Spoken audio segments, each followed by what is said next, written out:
2 men, 2 philosophies, 2 choices, 1 decision. You decide.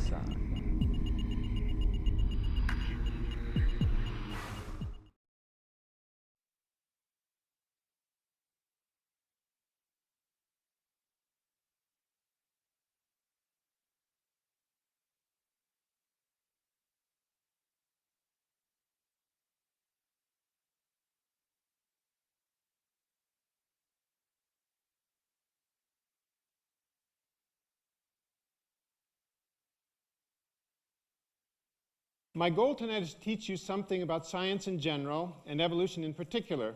I'm going to assume that you're intelligent, but to some degree uninformed about these fields.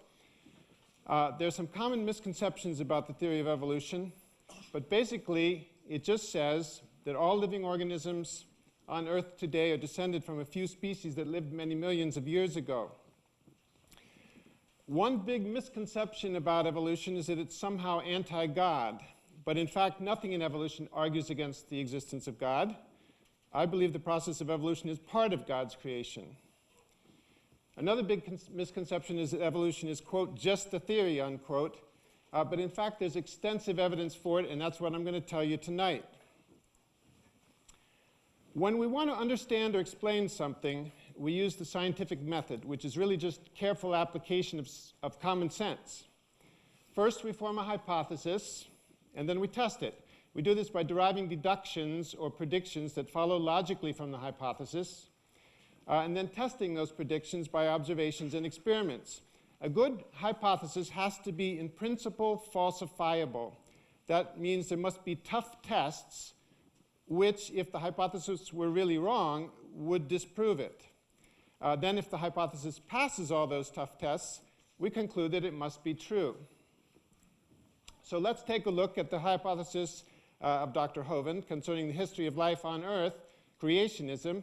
This says that the Earth and all living species were created in 1 week, about 4000 BC. Species don't change, and the Earth's features were shaped pretty much by a worldwide flood about 2400 BC. Now, 200 years ago, pretty much everybody accepted this. Even Charles Darwin was a creationist as a young man. But then people began to test it as a scientific hypothesis.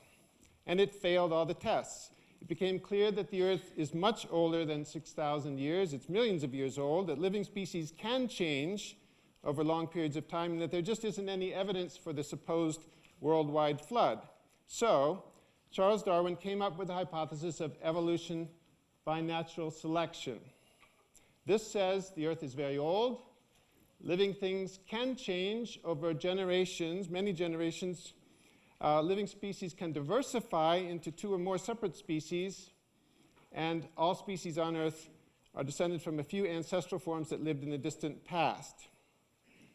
The idea of evolution had been around before Darwin, but he made 2 big contributions. First, he proposed a plausible mechanism for how living things could change, natural selection. This says there are inherited variations among individuals. We now know that this is due to chance mutations, chance genetic mutations, and second, variations which favor survival and reproduction will be selected because they have a better chance to make it into the next generation. Similarly, unfavorable traits will be discarded. Darwin's second big contribution was that he followed the scientific method very explicitly, deducing predictions from his hypothesis and then testing them. And I'm going to go through Darwin's deductions as well as some more modern ones. Darwin's deductions number 1 through 4 were tests of natural selection. There isn't time to discuss them now, but it has been well established by field studies and mathematical models that natural selection works. In fact, it's got great practical relevance to understanding things like antibiotic-resistant germs and pesticide-resistant insects. Even creationists acknowledge, as they must because of these examples, that natural selection works, but they claim that it can only lead to small genetic changes. In fact, given enough time, major changes are not only possible but inevitable. For example, in human cells, about 50 to 100 mutations creep in per human generation. That's not much, but if it goes on for 1 million generations, several % of the human DNA will have changed. So small changes can accumulate, and given enough time, the character of a species can change significantly. Now, this implies, from this it follows that if evolution is true, the Earth must be a lot older than 6,000 years, and it is. Astronomy, geology, and biology together provide us with a coherent and consistent view that the Earth is about 4.5 billion years old. Now, we can actually date rocks fairly precisely using radioactive atoms, and I want to take a minute to explain this. Radioactive decay is where one kind of atomic nucleus decays into another, like rubidium-87 decaying into strontium-87. The decay occurs at a constant rate, which is expressed as the half-life, the time it takes for half the remaining rubidium nuclei to turn into strontium. And we know the half-life of rubidium-87. That can be determined. So basically, if we measure the ratio of rubidium-87 to strontium-87, we can figure out how old the rock is. In practice, rubidium-87, strontium-87, and another strontium isotope are measured in many different minerals within the same rock. And the results are plotted. If the rock is just formed, those will form a straight line. But if the rock has been around for a while, and if the composition hasn't changed since it was formed, the points will fall on a straight line called an isochron, and the slope of that line tells the age. Here's an example of a rock from Michigan that was dated this way at 3.5 billion years using 30 different minerals within the same rock. Results can also be checked by using other isotopes. There's quite a few different isotope systems that can be used. The take-home lesson is that radioisotopic dating is really far more sophisticated and reliable than creationists would have you believe. Okay, so far we have a mechanism for gradual genetic change and enough time to account for lots of such changes. But has evolution really occurred? Well, Darwin's deduction number 6 is that if evolution has occurred, then species that lived in the remote past should be different from those that live today. And we can test this because we have fossils. It turns out that the vast majority of fossil species are different than those alive today, and that doesn't just include dinosaurs. Now, we can actually make a more sophisticated deduction. Deduction number 7. If evolution is true, that predicts that the percentage of fossil species that are the same as contemporary species should be lower in the older rocks than in the more recent ones. Note that the older rocks are those that are lower down because they were laid down first, and the newer ones were laid down on top of them. And this has been tested many times and confirmed always. Here is some data from Lyell in 1854, which was before Darwin published his work. In the more recent Pliocene rocks, you can see here, 96% of the fossil species were the same as species that are still alive. And in the older Eocene rocks down here, only 3% were the same. Okay. Deduction number 8. If evolution is true, it must be possible to demonstrate the slow change of one species into another. In Darwin's time, there weren't enough fossils to test this prediction, but now there are. The ancestry of the modern horse shown here is one of the best known examples, but there are lots of others. But we don't even have to rely on fossils to test this prediction. Here's an example. Herring gulls and lesser black-headed gulls in Europe can't interbreed, and that's what defines them as separate species. But the herring gulls of Europe here can interbreed with gulls in North America, and they can interbreed with gulls further west, and so on in a continuous chain around the Earth until you get back to the lesser black-headed gull in Europe. What this demonstrates is the slow change of one species into another geographically. And there are many similar examples. Okay, Deduction number 9. If evolution is true, there must be a mechanism by which species can diverge by which one species can diverge into two species. Well, there are such mechanisms. Here's how it works. Remember, a species is a population of individuals who can all interbreed. The first step is that such a population gets separated into two subpopulations by a natural barrier, for example, or maybe by occupying different niches in the environment. And then, once they're separated like that, gradual genetic changes will take place in the two populations, and they will be independent because they're not interbreeding. They will change in different directions, and that can lead to chromosome rearrangements, things like incompatibility between the eggs and the sperm, and other physiological changes which result in the subpopulations then becoming unable to interbreed. So the result is two separate species.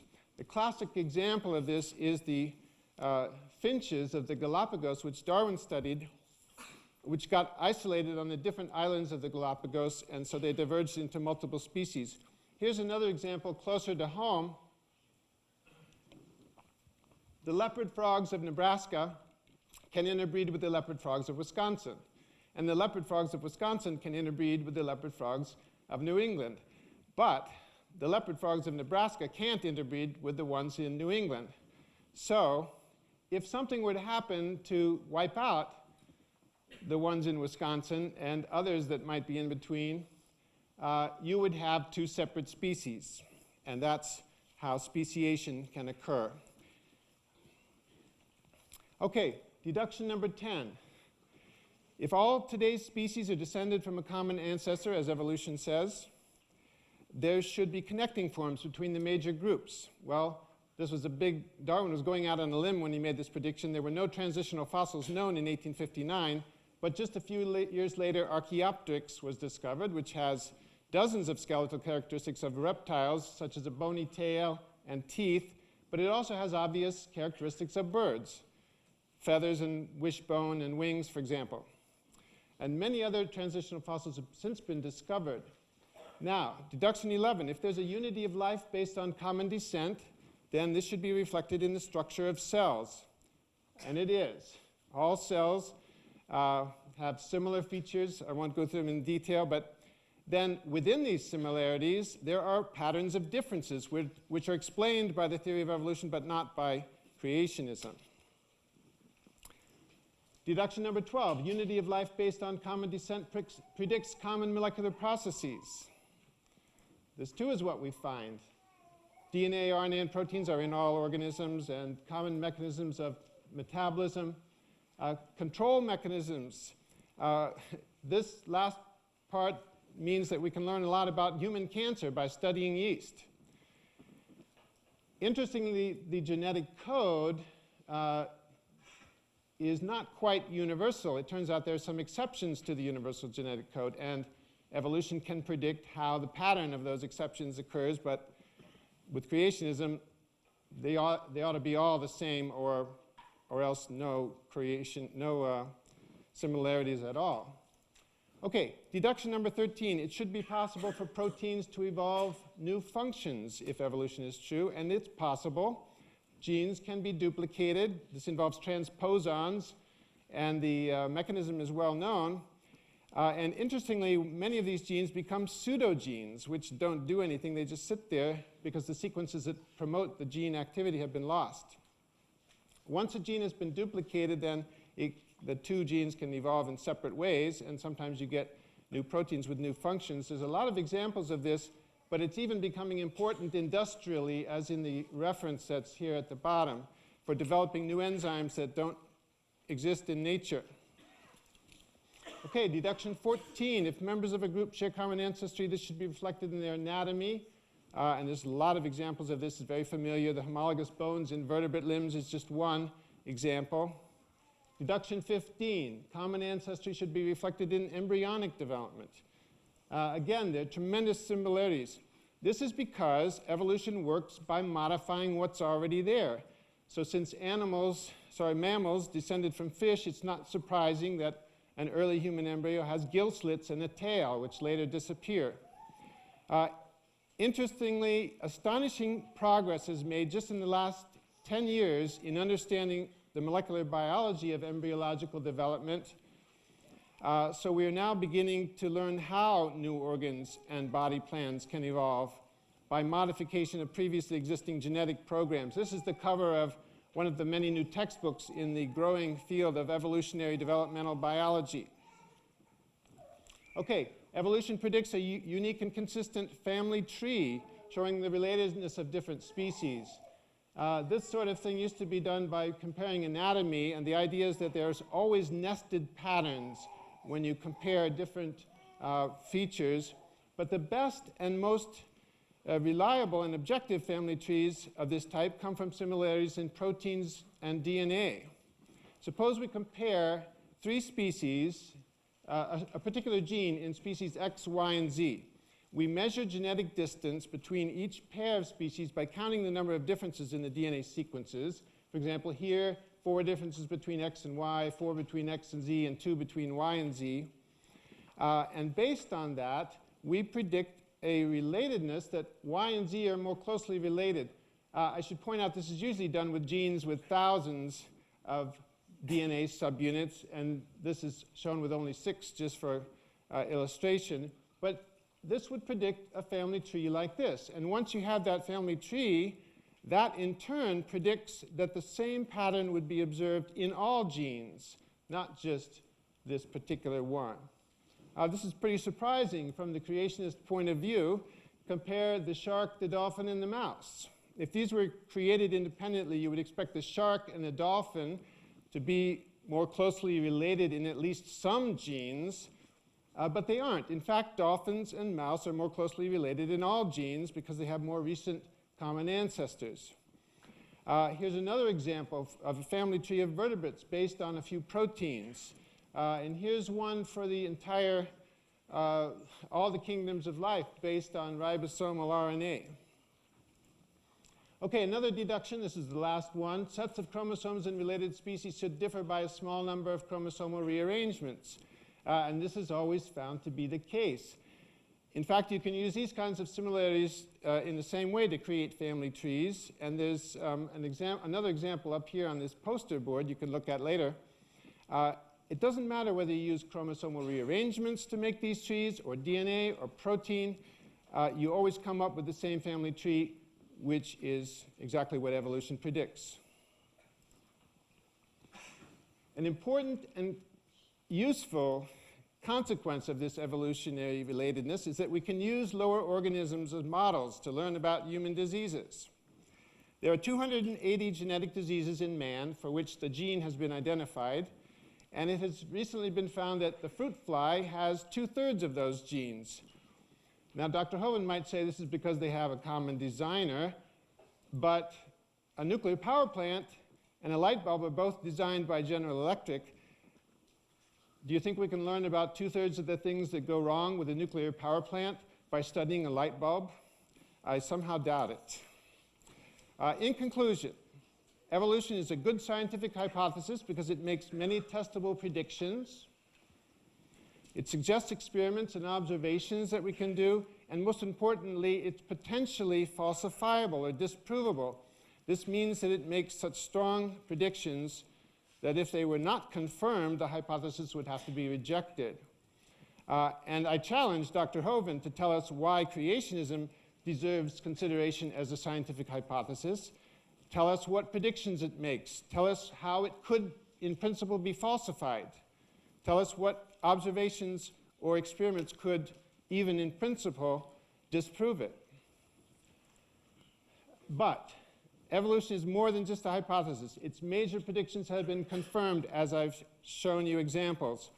It has withstood people's best attempts to disprove it. It stood up to some really rough tests that could have easily disproven it if it hadn't been true. For example, suppose the world really were only 6,000 years old, like Dr. Hovind says. Then we would have determined the ages of lots of rocks, and none of them would have been more than 6,000 years ago, more than 6,000 years old, and so evolution would have been in the trash. but that's not what happened. Another example, if species were really created independently, then we might have found that dolphins had half their genes similar to sharks and the other half similar to mice.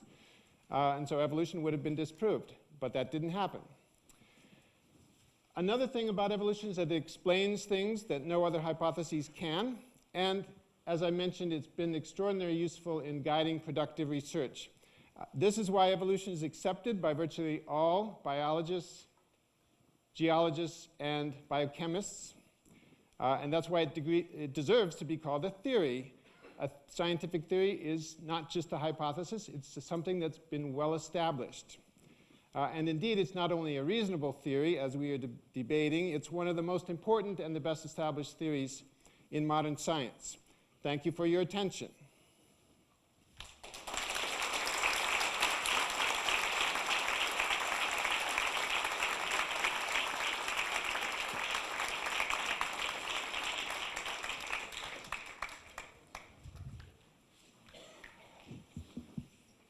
Dr. Hovind will have 10 minutes for rebuttal, and then he will also be allotted 20 minutes to present his side of creation.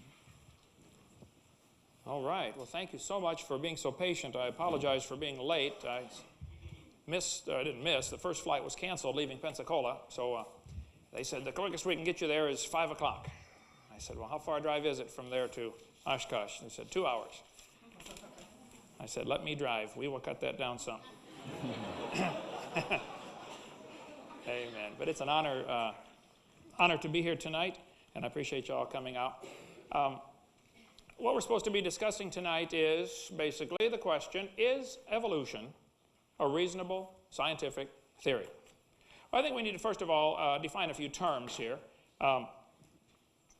Evolution has quite a few different meanings. I got these straight out of the dictionary here.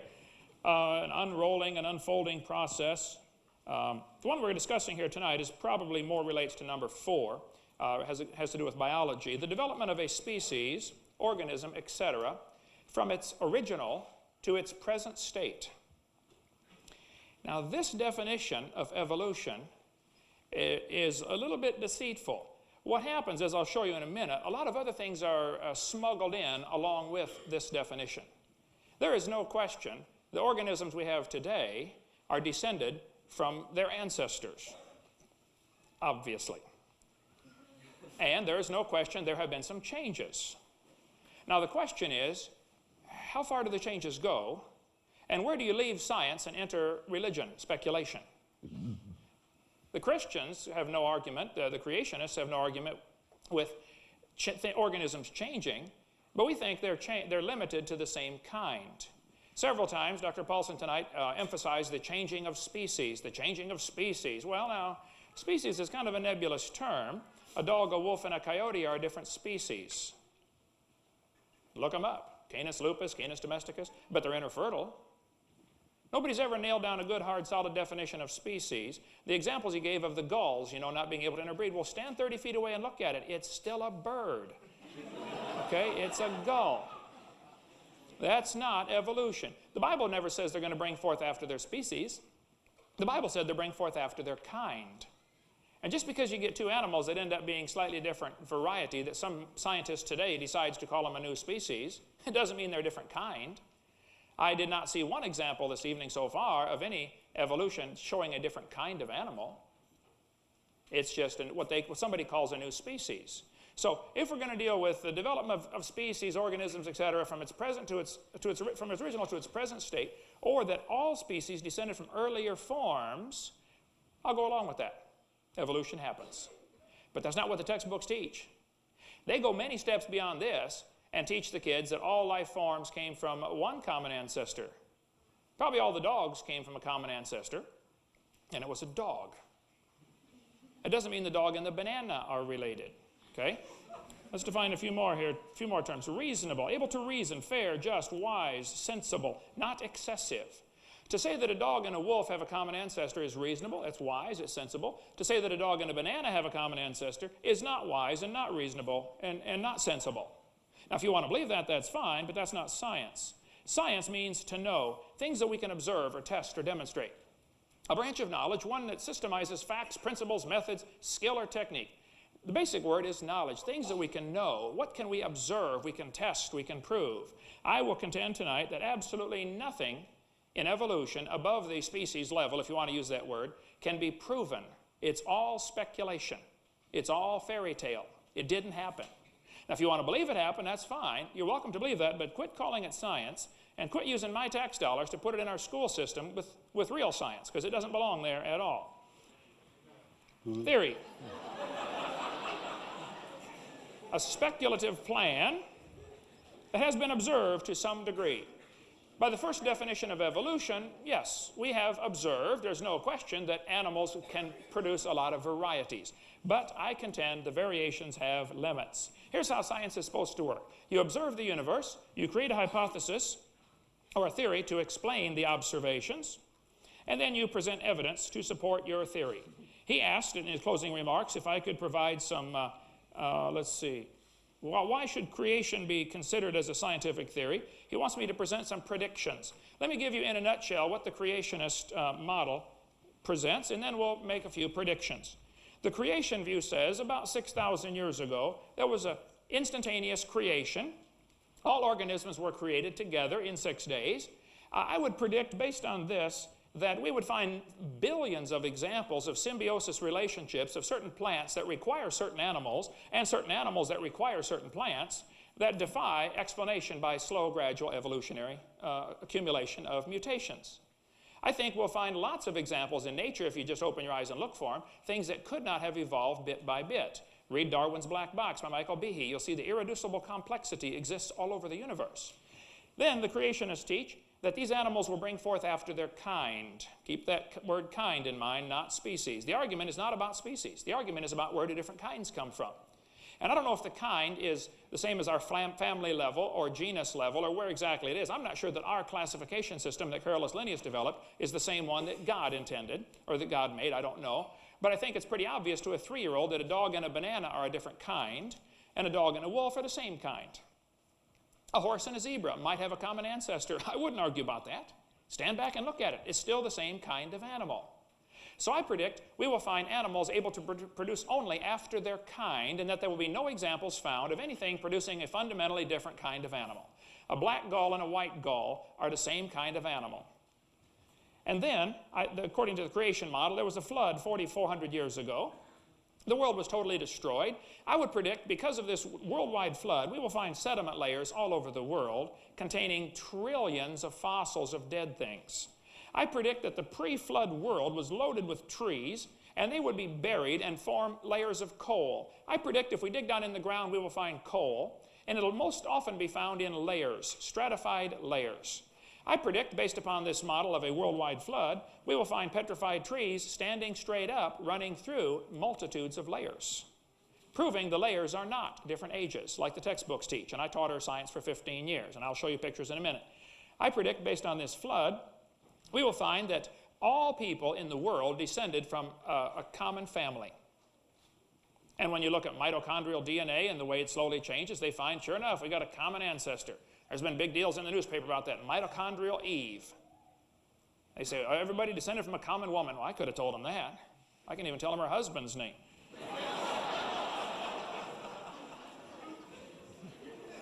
And a couple of the kids. So with science, you're supposed to observe the universe, create a hypothesis, and present the evidence to support your theory. There's my theory. I predict we will find billions of dead things buried in sediment layers laid down by a massive worldwide flood. I predict we will find erosion marks that cannot be explained by the current rivers that are flowing through, like, for instance, Grand Canyon. The top of Grand Canyon is nearly a mile higher than where the river enters the canyon. That river didn't make that canyon unless you believe rivers flow uphill. The top of the Kaibab uplift is 6,900 feet at its lowest and 8,500 feet at its highest. It ranges between 7,000 and 8,000 feet above sea level. The river at the base of Grand Canyon is 1,800 feet above sea level, but the river enters the canyon at 2,800 feet above sea level. Check it out. Rivers don't flow uphill. The strata are not bended like they were slowly uplifted. It's all horizontal bedding. That Grand Canyon was formed by the flood as the flood waters ran off. Grand Canyon is a breached dam across the Kaibab uplift. There's no possible way that river made that canyon. Go to north side of Mount St. Helens, where I was a few months ago, and you'll see the little bitty Toutle River, about 15 feet wide, flows through this massive canyon that's 1,000 feet wide. The canyon was made in 15 minutes. After Mount St. Helens erupted and blew all the mud down into the valley, dammed up the little creek, 5 days later, the river backed up far enough it got over the top of the dam, washed out a miniature Grand Canyon in 15 minutes. And at the bottom is a little bitty creek called the Toutle River. And I guarantee some brilliant professor someday is going to bring his kids down there and say, kids, you see this little bitty river? It made this big canyon, took millions of years. No, teacher, this took a few minutes of a massive worldwide flood. The evolution view says we all came from a rock as the earth cooled down 4.6 billion years ago and hardened into a rocky crust. And all life forms come from a common ancestor. I think that has been proven wrong numerous times. We see no evidence of that whatsoever. The Bible warned us about science that is falsely so called. I'm convinced this evolution theory is a great exaggeration from the facts. The facts are we see animals produce variations. Darwin noticed a lot of varieties of finches, 14, varieties of pigeons. But then he extrapolated that way beyond the facts, and it became a religious worldview that destroys Christians' faith in the Bible. And it keeps non-Christians from even examining the claims of Christianity. And I think this evolution theory is not only dumb, it's dangerous. Most kids that go from Christian homes to secular schools will lose their faith by the end of their first year of college. The 10 minutes for rebuttal is okay. up, so you can be able to start with the presenting your case, unless it's just a continuation. But our people will begin now to start picking up questions. But I want to remind you that Professor Paulson will be finishing with his rebuttal, and we'll make a couple of go-throughs for picking up the questions. So be sure that if you still want to wait until after Professor Paulson is done speaking, we will be picking up those questions again and going through those to be fair. I just want to remind, again, save the applause for afterwards. And I also wanted to mention that we're using this debate as a fundraising function for our student organization. And we ask that if anyone here or everyone here that enjoyed tonight's program would like to see such things as this brought to campus more often, we're doing this, we're trying to do this as best we can in a very unbiased way to moderate. We will be having tables outside where we can take your kind contributions. Thank you. And Mr. Hovind, then, you have 20 minutes for your presentation then. All right, thank you, sir. Let me give you a little history of what happened to make this evolution theory become so popular in the last few centuries. Charles Darwin, fresh out of Bible college at age 22 in 1831, set sail on the HMS Beagle. As Darwin sailed around the world, he came to the Galapagos Islands, where he counted 14 different varieties of finches based on their beak shape. Charlie counted the finches, killed all of them he could find. He hated birds because he loved worms. He was kind of a strange fella. But Charlie shot lots of birds and collected them and put them into piles and said there were 14 different varieties of finches. He concluded that all the finches had a common ancestor. Well, I bet you're right, Charlie. It was a bird. And then Charlie said in his book on page 170, it is a truly wonderful fact that all animals and all plants throughout all time and space should be related to each other. I want to hold on just a minute, Charlie. You see 14 kinds of birds and you conclude the birds and the bananas are related? That's quite a stretch, don't you think? He's going way beyond the observed evidence. He left his science and went into his religion. And textbooks are really good at that, about mixing science and religion all the time. They say we can't have religion in schools. Well, we've got religion in schools as long as we have evolution in there. See, Charlie observed microevolution. Dogs produce a variety of dogs. Roses produce a variety of roses. This is a fact, folks. It happens. It's observable. And some people might call these different kinds of roses a new species, and they get all excited. Wow, we have a new species. Or a gull in this example. It's still the same kind of animal. That's not the real issue here behind evolution. The Bible says the animals are going to bring forth after their kind, not species. See, evolution is religious. There are 6 different meanings to the word. We have cosmic evolution. That would be the Big Bang. That's what the textbooks teach. 20 billion years ago, there was a Big Bang. Now, if Mr. Paulson does not believe what I'm about to share for definitions for evolution, if he doesn't think that's really fair to call that part of evolution, then please join me, Mr. Paulson, in getting this kind of garbage out of our textbooks. Because this is included with the evolution theory as far as the kids are concerned. They think that's part of evolution. Then we have chemical evolution, if evolution really happened, and the Big Bang, if the Big Bang produced hydrogen and helium, how did we get the higher elements? There are at least 92 elements naturally occurring, plus the synthetic ones. How do you get those? It's true that some of these higher elements form in stars, but now you've already got a star factory to produce this. Originally, from your Big Bang, how did you get all these higher chemicals? Or if the stars evolve first, then you can replace 2 and 3, you can switch order. What about stellar and planetary evolution?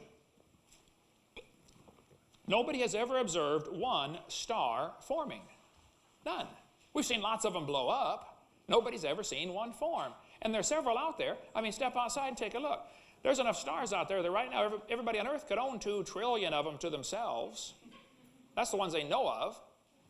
Then you'd have to have organic evolution. That's the origin of life. Nobody's ever seen non-living material come alive. The definition he chose for evolution was interesting because it started with living organisms changing. Well, okay, then if you don't believe this is part of the real evolution, then help me get this out of the textbooks, because the students are taught that non-living material came alive. They are taught spontaneous generation, I assure you. Here's typical textbook. 4.6 billion years ago, the Earth cooled down. As the Earth formed, it was like the moon, and there were hot pools of bubbling lava.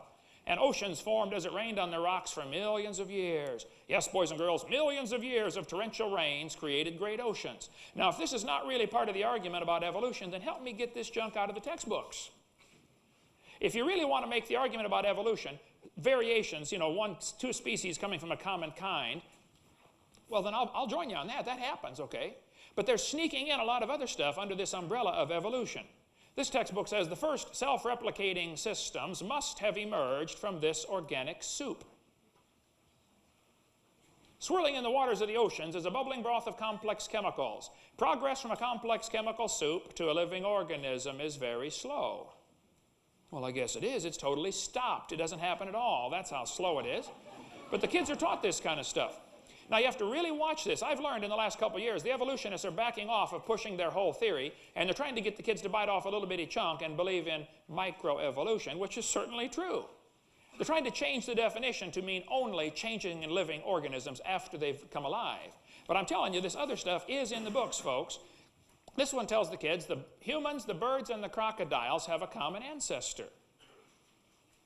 Now, that's not observed. This is somebody's religion. They've mixed it in with science. Everything inside this circle is religious speculation. You might see a variety of crocodiles, and you might see a variety of humans coming from a common ancestor, but that doesn't prove the crocodile and the human are related. See, these evolutionists are really good, and I must admire their enormous faith. They're able to take a little bit of evidence and extrapolate it to mean a whole lot more than is obvious. They assume, because they see, you know, several different species of gulls, that this proves the gulls and the bananas and the people are related. Then we have to have macroevolution. That's changing between major kinds of animals. That's never been observed. Speciation is not macroevolution. Microevolution, variations within the kinds, not species, that has been observed, and that one is scientific. The first 5 are religious. So when I say evolution is a religion, that's exactly what I'm meaning, and trust me, all 6 of them are put in together. This one is science, and I object to calling it microevolution, but we're kind of stuck with the word. It's just a variation, folks. That's all that's ever been observed. And I guarantee by the end of the evening, you will not have heard one example of anything above this level right here. There are no known examples of any kinds of evolution above the speciation level. The evolutionists believe all life forms came from a common ancestor 3 billion years ago. Now, today we have 250 varieties of dogs. Some say more than that. Depends how you count them. And they probably had a common ancestor. It was a dog. And some people might say they're different species or subspecies. Okay, well, you can pick any terms you want, but they're the same kind of animal. That certainly doesn't prove what the evolutionist theory teaches, that all the dogs of the world, yeah, you got a variety, big dogs and little dogs. And a 3-year-old will tell you it's the same kind. Let's take a test here. We got a dog, a wolf, a coyote, and a banana. Which one is not like the others? And a 3-year-old can figure it out, okay? They're the same kind. And this is where the argument comes in. See, the evolutionists believe all forms of life came from one ancestor, and that ancestor came from a rock. It rained on the rocks for millions of years and produced soup in the oceans, and the ocean soup came alive. That's exactly what they're teaching, and I resent that. See, they try to make the kids make a gigantic leap of faith and logic to going from the observed microevolution into believing in macroevolution. And that's where the whole problem comes in. Macroevolution is a fantasy. It's based upon imagination. And they keep arguing about where is this line. I'm sure I'll get the question later on. What's the exact definition of kind? Well, I don't know exactly. I think from the Bible we would have to conclude it's those that were originally able to reproduce and produce viable offspring. And they may have diversified now to where a horse and a zebra maybe aren't, interfertile. Maybe they still are, I don't know. But it's obviously the same kind. I think the kind was the original reproducing pairs of animals. So the number 6, microevolution, is true, but other 5 get smuggled in, and the kids are deceived. They're given one definition of evolution, like descent with modification. Like this one says, evolution is change over time. In other words, there is no doubt that living things have changed over time. Notice this now. They're starting with living things, aren't they? Well, if you want to start there, then great. Everything before that, let's help me get it out of the textbooks. All this origin of life from non-living material stuff, that stuff ought to be removed. This one says, evolution is defined as a change in species over time. Now, folks, I'm here to tell you that is not really what they mean. They're using this as a hook to get the kids to believe in evolution, and then they're going to switch it to the real definition. They're going to include cosmic evolution and organic evolution, and anybody that doesn't believe in all 6 definitions is going to be told, well, you don't understand science. Inevitably, in every debate I do, the opponent, somewhere along the line, will say, well, the average audience just doesn't understand the complexity of these things. Translated, that means, I'm smart, you're too dumb. I guarantee you'll get that impression somewhere along the line if you listen to the evolutionists talk long enough. They want you to think you're just too dumb to understand it. You need to come to this college and take a bunch of courses so you can finally understand all the complexities of evolution. See, in advertising, it's called bait and switch. If I said, I'm going to give you a new Mercedes for $10. You showed up at my house and I said, well, I'm sorry, how about this one? It's only $99,000. That's called bait and switch. That's illegal. People go to jail for that. And I think some of these textbook authors ought to go to jail for baiting the kids to believe in evolution with one definition and then switching it midstream. And trust me, that's exactly what they do. We got no quarrel with truth, folks, and I've got no quarrel with science. I love science. But tonight, I suspect you're going to continually hear evolution trying to be smuggled in with science. And I assure you, I won't let it happen. Not under my watch, anyway. Evolution is not science. I object to lies being included in the textbooks. There is no real evidence for evolution. I'd like to find out from you asked me several questions, Mr. Paulson, Dr. Paulson. Here's some for you to answer. What real evidence do you have to show the Big Bang, macroevolution? Matter came from nothing, which is what the evolutionist has to believe. What's your best evidence that any chemical has ever produced a different kind of chemical, i.e. chemical evolution? What's your best evidence to show that one star has ever formed? That would be stage 3. What is your best evidence to show that life came from non-living matter, i.e. organic evolution? What is your best evidence that any animal has ever produced a fundamentally different kind of animal? If the gulls, getting from a white gull to a black gull that can't breed together, if that's your best evidence, well, then I win. I'd like to see a whole lot better than that. There's still a gull. I collect public school textbooks. I have hundreds of them, okay? Here's the type of thing the kids are exposed to. They're going to say, we have evidence of evolution. They have whole chapters, sometimes whole units on this, sometimes entire courses just about evolution. But look at the stuff they give these kids as evidence. Evidence from fossils, from structure, molecular biology. I could not believe he brought up some of the things he did. We'll get into those in a minute as his evidence for evolution that had been proven wrong years ago. Here's the typical stuff they use. Evidence from fossils, evidence from vestigial structures, embryology. I can't believe you brought that one up. That was proven wrong in 1874. DNA similarities, similar structure of limbs, the homology argument. We'll sort of deal with that one in a minute. And then oftentimes they'll say, well, there's poor design. Darwin said, if my theory be true, numberless intermediate varieties must assuredly have existed. Well, you're right about that, Charlie. Where are they? Well, even David Ropp, who's a strong believer in evolution, said, in the years after Darwin, his advocates hoped to find predictable progressions. In general, these have not been found. Yet the optimism has died hard. Boy, that's the truth. And some pure fantasy has crept into textbooks. Oh, you're kidding. Fantasy in our textbooks? Their evidence they use, they say fossils prove evolution. Now hold on just a minute. Let's put this in a court of law, okay? I'm going to be one of the attorneys, and the opposition stands up and says, Your Honor, we have evidence from evolution because we found a fossil. Like he mentioned Archaeopteryx, which again, I can't believe that one. We'll show about that one in a minute too. Okay, here's my proof for evolution. We have a fossil. I'd like to point out the obvious, Your Honor. If you find a fossil in the dirt, all you know is it died. You don't know that it had any kids, do you? You certainly don't know that it had different kids. And how come the fossils in the dirt can do something the animals today cannot do? Animals today can only produce the same kind. Why do you think the fossil in the dirt could do something that the animals today can't do? Why can it happen long ago and far away, and it can't happen today? I mean, if ape-like ancestors produced humans, let's have them do it again. I'd like to see it this time. Only let's get an observer now. Apes are still having babies, you know. Make another one. Then they're going to say there's evidence from vestigial structures. This one says the appendix is vestigial. The word vestigial means you don't need it anymore.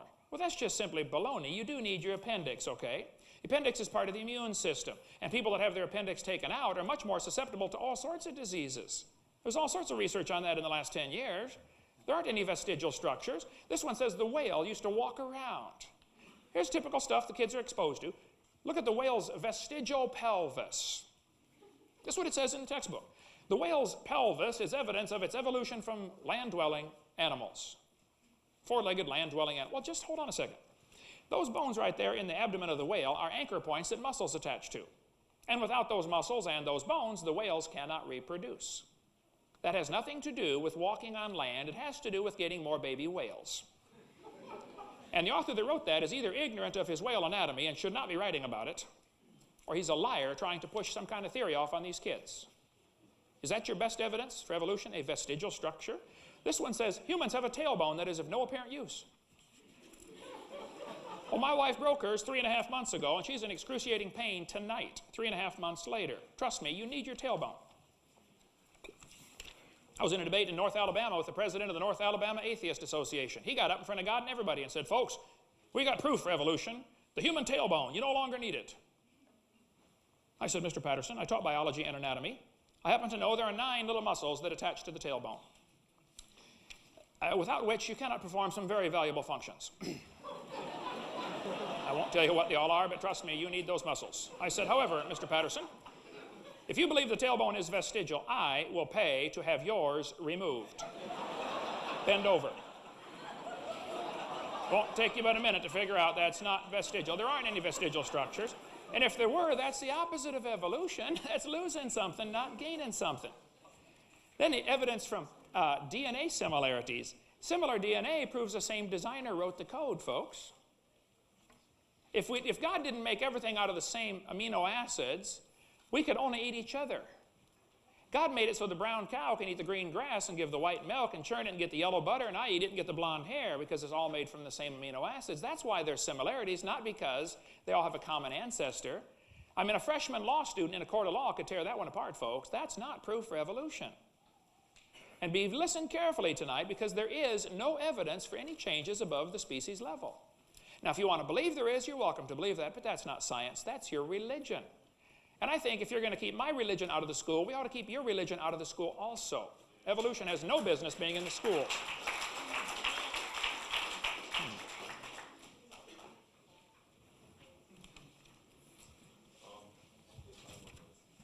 Oh. 5. I have just begun. Dr. Paulson mentioned evidence from development. This is often called the embryology argument. This textbook tells the kids the similarity between early stages in development of many different animals helped convince Darwin that all forms of life shared common ancestors. I was surprised, I guess I shouldn't be, but it's brought up in every debate I've ever done, but they still don't seem to get the message. This was proven wrong in 1874. Those little folds of skin under the jaw of the human embryo are not gill slits. They develop into bones in the ear and glands in the throat. They never have anything to do with breathing. They are not gill slits. And it ought to be criminal to call them gill slits. And any textbook author that puts that, any teacher that teaches that to his kids in school, after he's exposed to the truth, he should be fined at least or expelled from teaching if he's going to deliberately lie to the kids.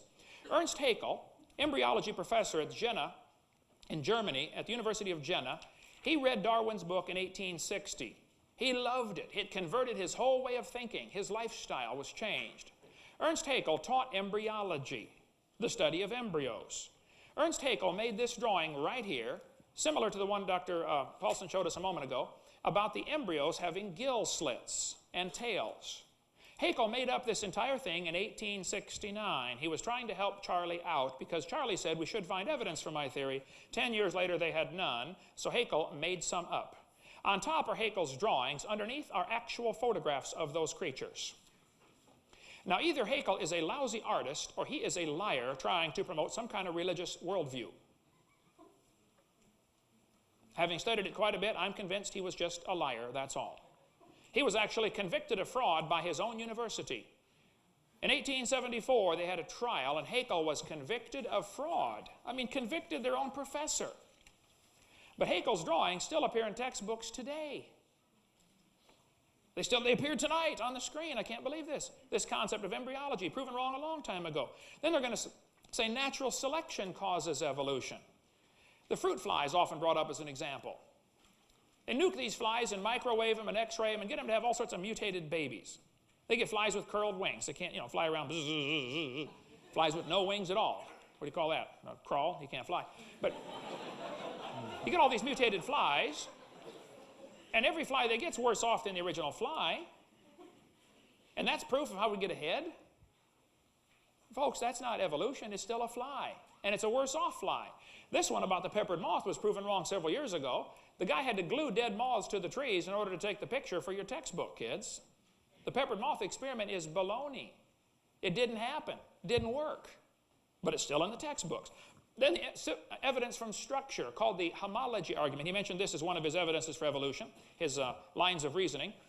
Similar four-limb structures in the human, the cat, the whale, the horse, etc. It's true, there's a similar design in the forelimb. I don't argue with that. I agree. I taught biology for years. But similar structure proves a common designer. Doesn't prove a common ancestor. And if you were in a court of law and you brought this up as evidence for evolution, I'm telling you, a freshman law student would poke the holes in this one. Say, excuse me, Your Honor, this doesn't prove we had a common ancestor. Couldn't it prove the same guy designed everything? I could point out that the lug nuts on a Chevy will screw onto a Pontiac. It doesn't prove they both evolved from a Honda 21 million years ago. The same guys are designing them, folks. And I could probably point out that if you looked at the code of Microsoft Windows as opposed to Microsoft PowerPoint, you'd find billions of similarities. Probably spell check is exactly the same in both programs. Because they're coming from the same designers, that's why. That's time. I got more.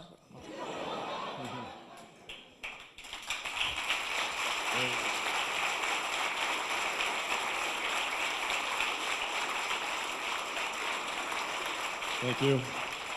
Please, Dr. Paulson can begin.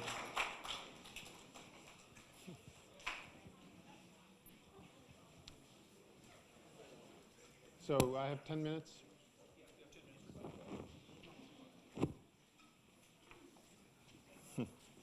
Okay. Well, you can probably tell that Dr. Hovind's given his presentation hundreds of times, thousands of times. Is this still on? And this is the first time I've spoken publicly about evolution. But, so he's got some good jokes. But unfortunately in science, truth is not determined by who can tell the best jokes. So we have to look at evidence. Dr. Hovind has, to be quite frank, he's made a lot of false and misleading statements. And I would like to be able to rebut them all, but I don't think I can do it in 10 minutes. I couldn't even write them down as fast as he was saying them. I told you at the beginning that my goal for tonight was to teach you something about science.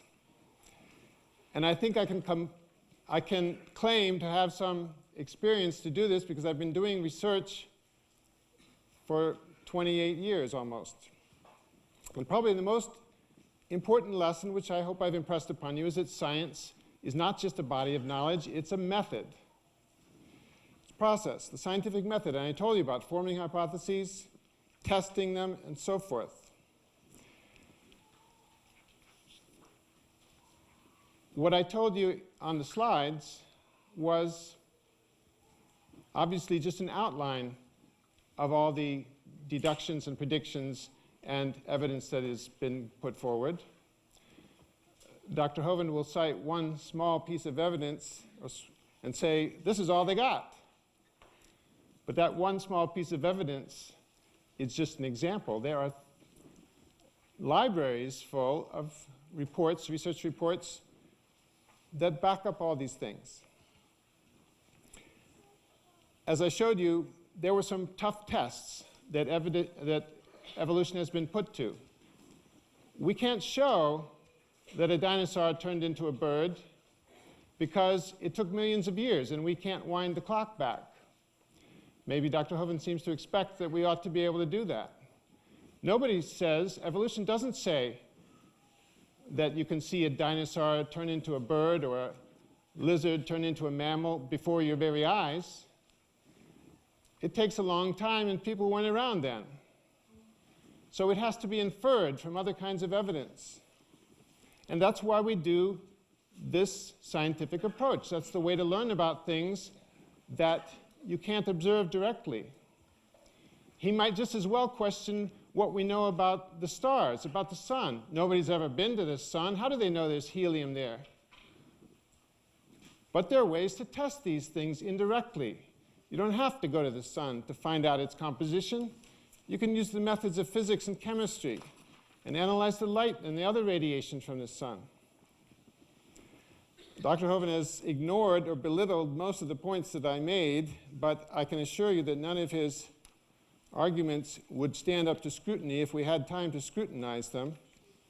Let me come back to his arguments a little later, but first, let's look at his hypothesis. Did he make one example of a prediction made by the hypothesis of creationism? Even one prediction that would distinguish it from evolution. He predicted that there would be fossils. So what? Evolution predicts that too. Did he show one way that it could conceivably be disproved? Well, maybe I missed it, but I don't think it was there. So he hasn't put his hypothesis to the test. Evolution has been put to the test many times for the last 150 years. And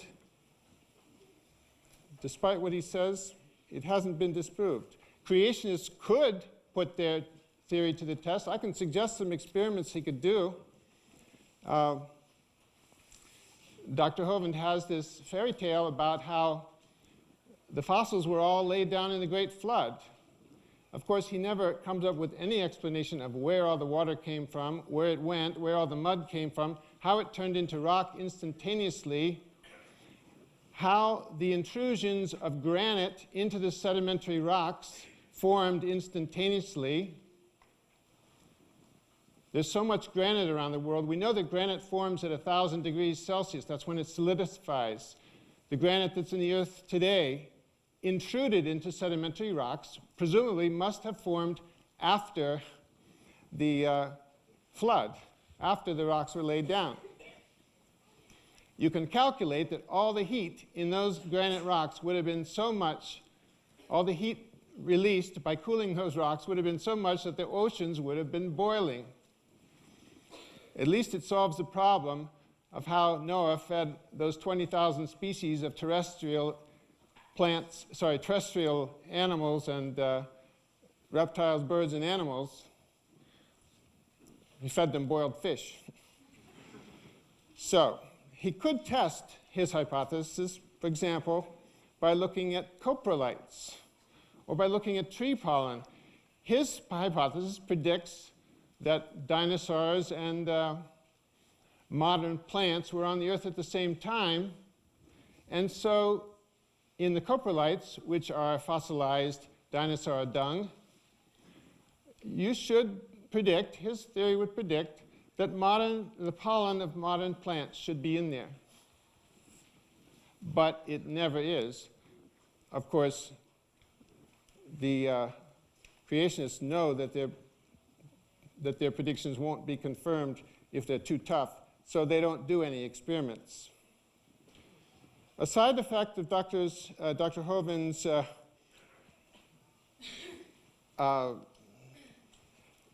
trying to avoid having his hypothesis tested is that he goes through some amazing mental contortions to explain away the data that's staring him right in the face.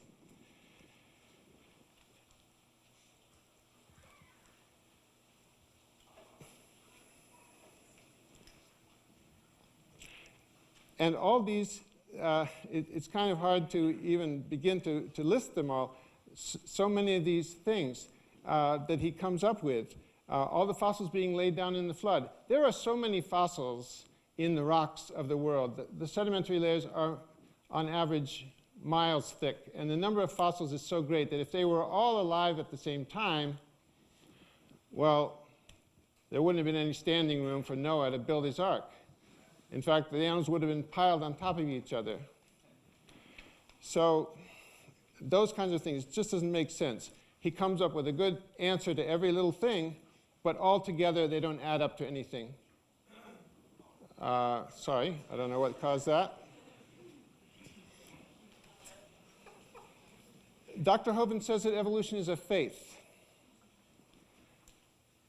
Well, it's absolutely clear that creationism is not science. There's no evidence for Dr. Hovind's creationist hypothesis. And if you don't believe me, you can check out the public record of McLean versus the Arkansas Board of Education. Dr. Hovind says in a court of law, scientific evidence wouldn't stand up, which happens to be false. In that trial, the top creation scientists in the world were brought in and asked under oath, under cross-examination, what's the evidence for your theory? And they said, well, of course, they had to tell the truth. They were under oath, so they said there isn't any. So, I just want to mention two other things. The big problem that it all comes down to is that Dr. Hovind has made up his mind that his interpretation of the Bible has got to be literally and absolutely true. He puts his own interpretation of the Bible ahead of the truth. He puts his own ideas on a pedestal and worships them instead of God.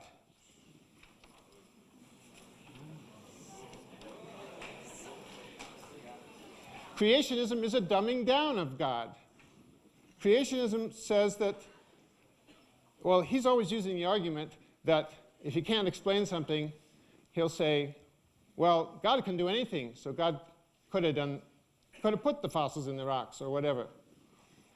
God could have made the light from the distant stars getting here, even though they're more than 6,000 light years away. Of course, that means that these star explosions that he referred to never really happened. They were just, they never really happened because they're more than 6,000 years away. So there's one thing that he says God could not have done. He says that God could not have created a world where creatures evolve into different kinds or whatever they are.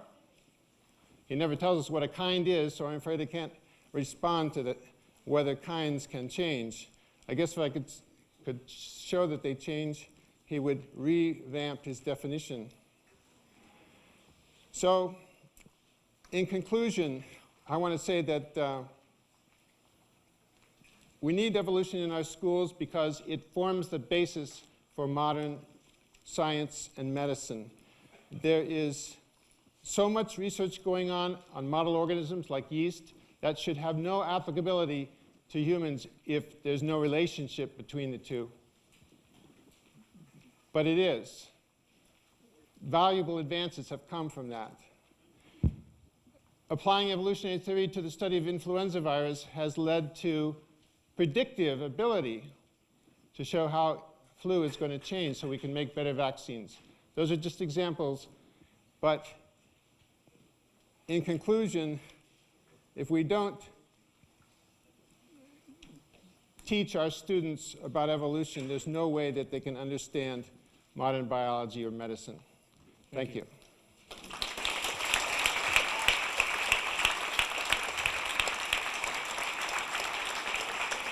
Is it okay? We will now enter into a question and answer period which will last approximately 1 hour. We will give each individual 2 minutes to respond to the question. The first question, we'll start with Dr. Hovind. What does the second law of thermodynamics, entropy, help to conclude?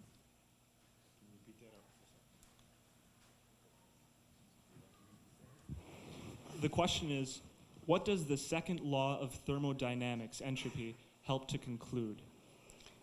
There are 3 laws of thermodynamics. The first one basically boiled down says something to the effect that matter/energy cannot be created or destroyed. It can only be changed. The second law is a corollary of that, which says that in any exchange, things become less ordered. There's something lost in every exchange. When you burn gasoline, there's an awful lot of it wasted as heat. About 30% goes to turn your wheels, and the rest is lost as heat, irretrievably lost. Since every known exchange leads toward more disorder, the obvious conclusion is that the universe is winding down, and therefore there must have been a beginning. Typically, the evolutionist response will be that this only takes place in a closed system. Well, I'd like to point out the universe is a closed system, unless you want to speculate some outside energy source outside the universe. They'll say, well, the sun supplies energy to the earth. Well, yes, I know, and it's 100% destructive unless there's a very complex mechanism to utilize this energy called chlorophyll. Filling your front seat full of gasoline will not make your car run faster. You have to have a complex mechanism to utilize that energy, called a carburetor system and a drivetrain, engine, transmission, etc. So to argue that second law of thermodynamics can be overcome in an open system by adding energy is ridiculous. Adding energy only works if there's a very complex mechanism to utilize the energy. The sun will eventually bake the paint off your car, destroy the roof of your house, break up the concrete in your driveway. It's 100% destructive to everything on earth except chlorophyll. So before life is here, very complex life, the evolutionists really at a brick wall as far as explaining. The second law of thermodynamics is evidence there had to be a beginning, and there will be an end, an ultimate heat death, and it could not have created itself.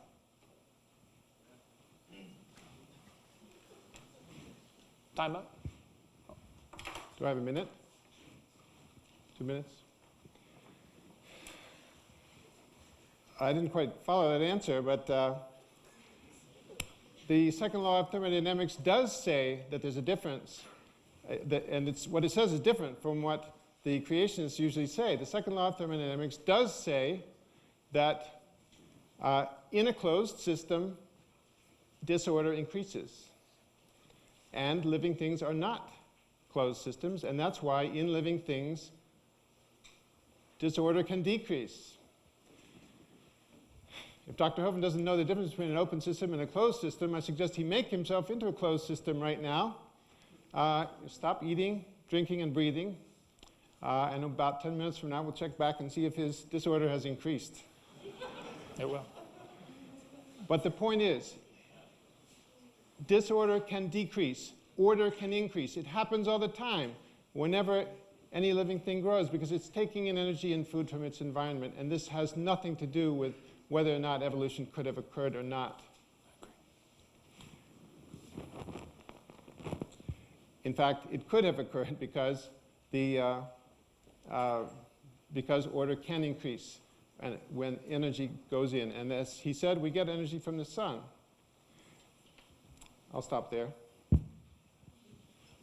Next question is directed for Dr. Paulson. Simple question. Please explain the dating procedure of the geologic column. This is from Eric.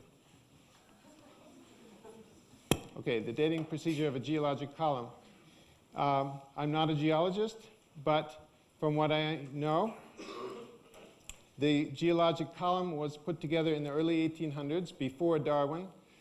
It was based on the observations of the guys who were building the canals around Britain, and they discovered that in the cutaways for the canals, the same layers of rock were seen everywhere.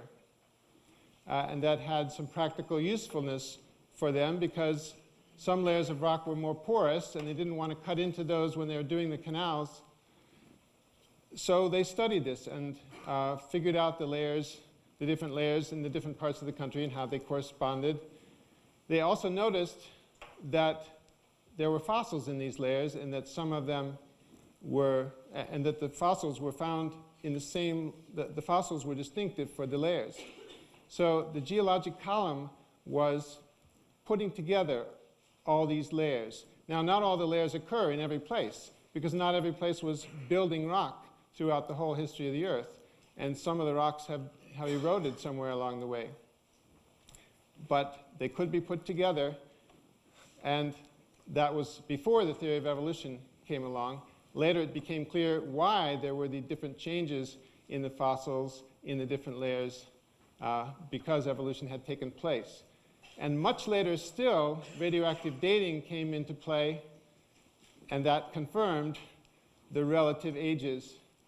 If all those rocks were laid down in the flood, it's quite astonishing that they formed such nice layers, and that the ratios of radioactive elements just happened in all the layers to fit the older to younger pattern. I give a very long answer to this question on my video number 4, or you can get on my website, drdino.com, and get a long answer. He's right about the history of the geologic column. Developed in the 1800s. Charles Lyell's the primary fellow in 1830 with his book, but they gave each layer of rock a different name and age and an index fossil. The geologic column is actually the Bible for the evolutionist. Everything must be interpreted in light of this geologic column. It can only be found one place in the world, that is in the textbooks. The geologic column does not exist, and they know that. If there were a column of sediments, unfortunately, no such column exists. There are a few places where you can find the index fossils in some kind of order that they have arranged, but that doesn't prove the geologic column exists anywhere.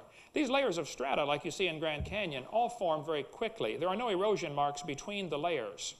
If that layer sat there for 10 million years waiting for the next one to come on top, don't you think it'd rain at once or twice in 10 million years? I mean, there are no erosion marks between these layers. The geologic column all took place during the flood. I don't have time to cover all the information we have on this, but geologic column is based on circular reasoning. Circular reasoning is where you use the fossils to date the layers, then you turn around and use the layers to date the fossils. This is exactly how it's done. I'll show you from their own mouth here. Page 306 of Earth Science, Glencoe Biology textbook says you date the rocks by the fossils. On page 307, it tells the students to date the fossils by the rocks. The intelligent layman has long suspected circular reasoning and the use of rocks to date fossils and fossils to date rocks. The geologist has never bothered to think of a good reply. There is no good reply.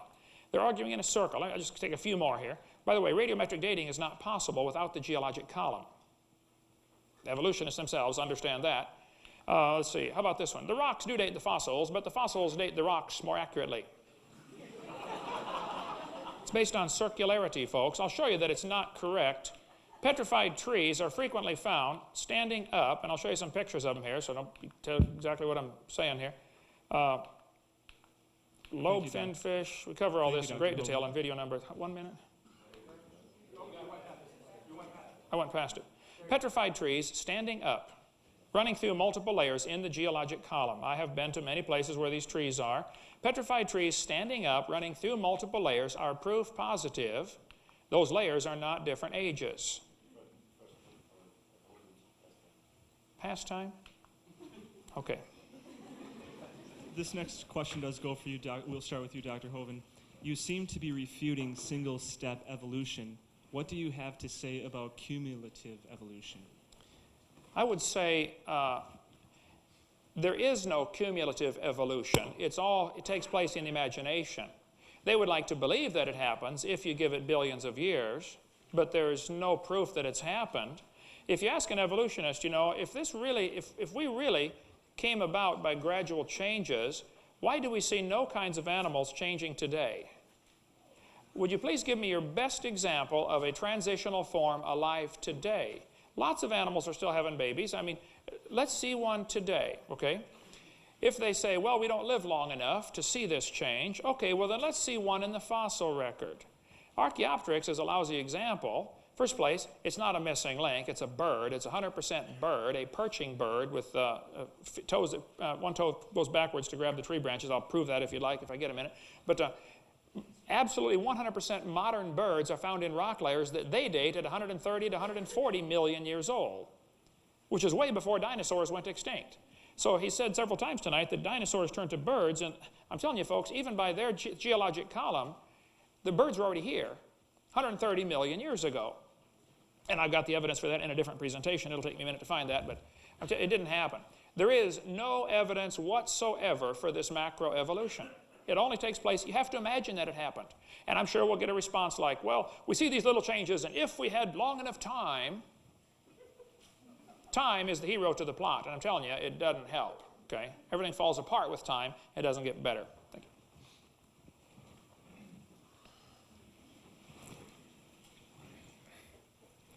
Let me address a couple of the false statements that Dr. Hovind has just made. He said that Archaeopteryx was 100% bird. That's absolutely not true. Archaeopteryx has many characteristics of reptiles and not of birds. In fact, most of its skeletal properties are those of reptiles.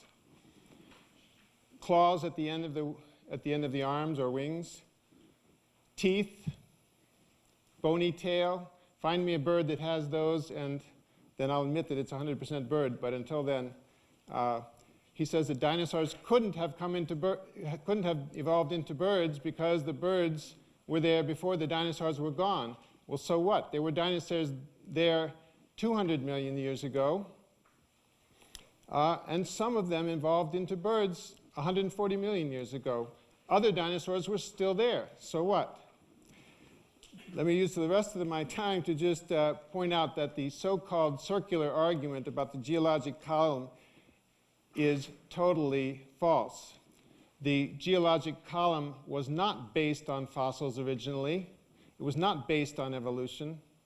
He may have managed to find some really bad textbooks to quote, but no scientist no geologist would tell you that the geologic column is based on evolution. It was there before evolution was even thought of.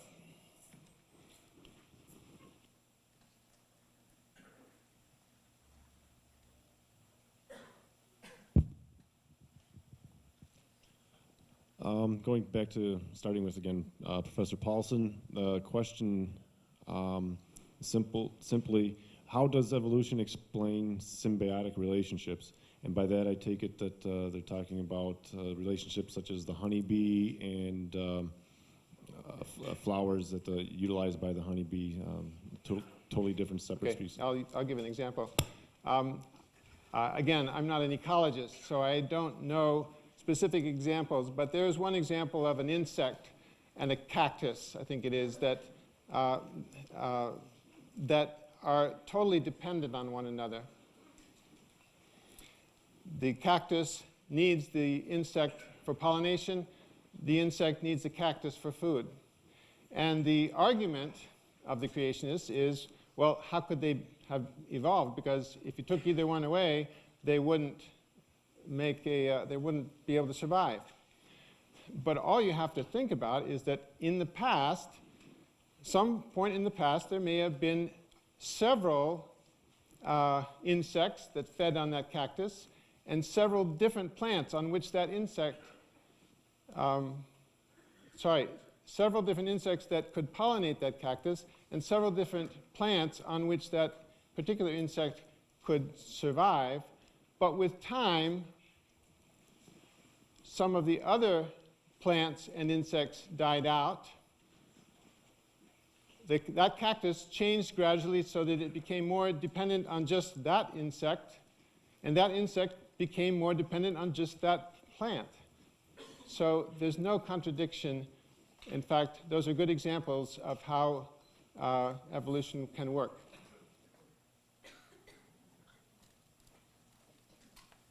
Okay, I think this illustrates clearly what I said earlier. You have to imagine that evolution happened. It could have been, might have been. You know, go back and play the tape when you get it.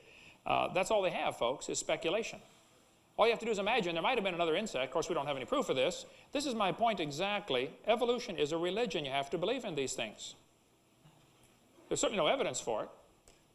The fact is, we do have an enormous number of symbiotic relationships. Termites cannot digest cellulose. They can only chew it up and swallow it. The critters that live in their intestines digest the cellulose. Now, those little critters cannot live outside of the termite, and the termite cannot live without those critters, so which one evolved first, and how did it survive without the other one?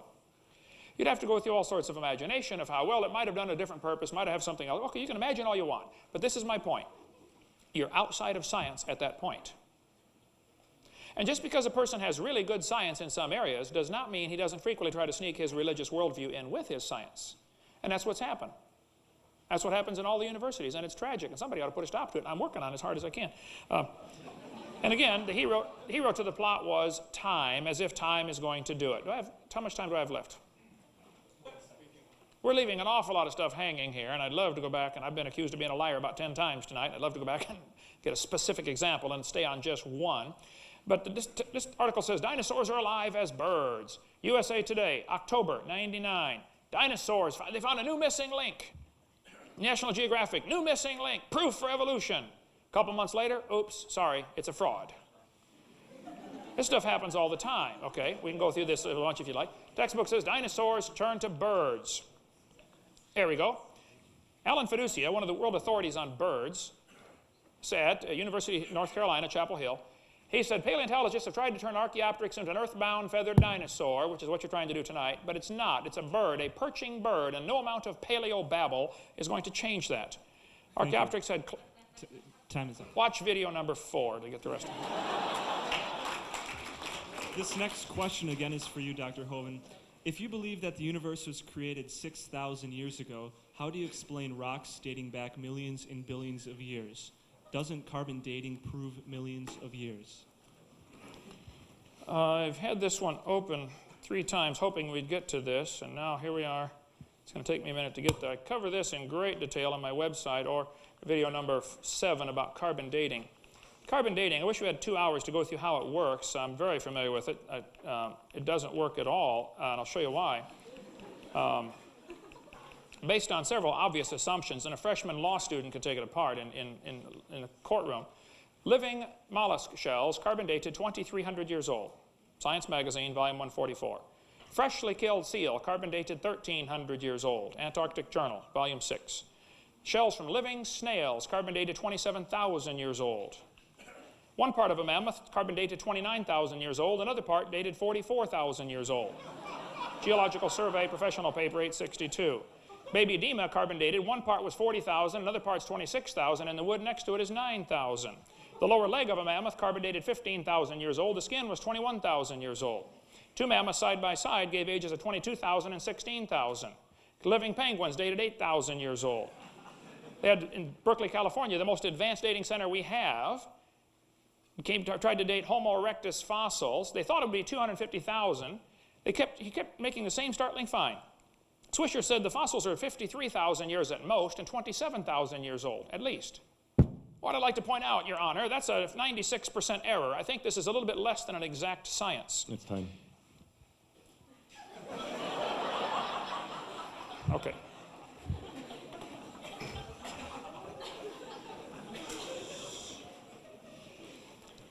I'm not familiar with all these examples that Dr. Hovind is pulling up, but I am familiar with one of them, because it's one that's been repeated many times by creationists, and it's totally misleading. There are indeed snails that have been dated, living snails, which have been dated to 3,000 years old. But there are times when radiocarbon dating is not applicable. Radiocarbon dating assumes that the carbon in the organism came from the atmosphere. In the atmosphere, the amount of carbon-14 is fairly constant because cosmic rays are hitting the atmosphere and converting nitrogen into carbon-14. But those snails picked up their carbon from carbonate rocks that had dissolved into the stream where they were living. And because of that, the carbonate rocks were very old, and the carbon that was in the carbonate rocks was very deficient in carbon-14 compared to carbon dioxide that's in the air. And that's why those snails appeared to be very old.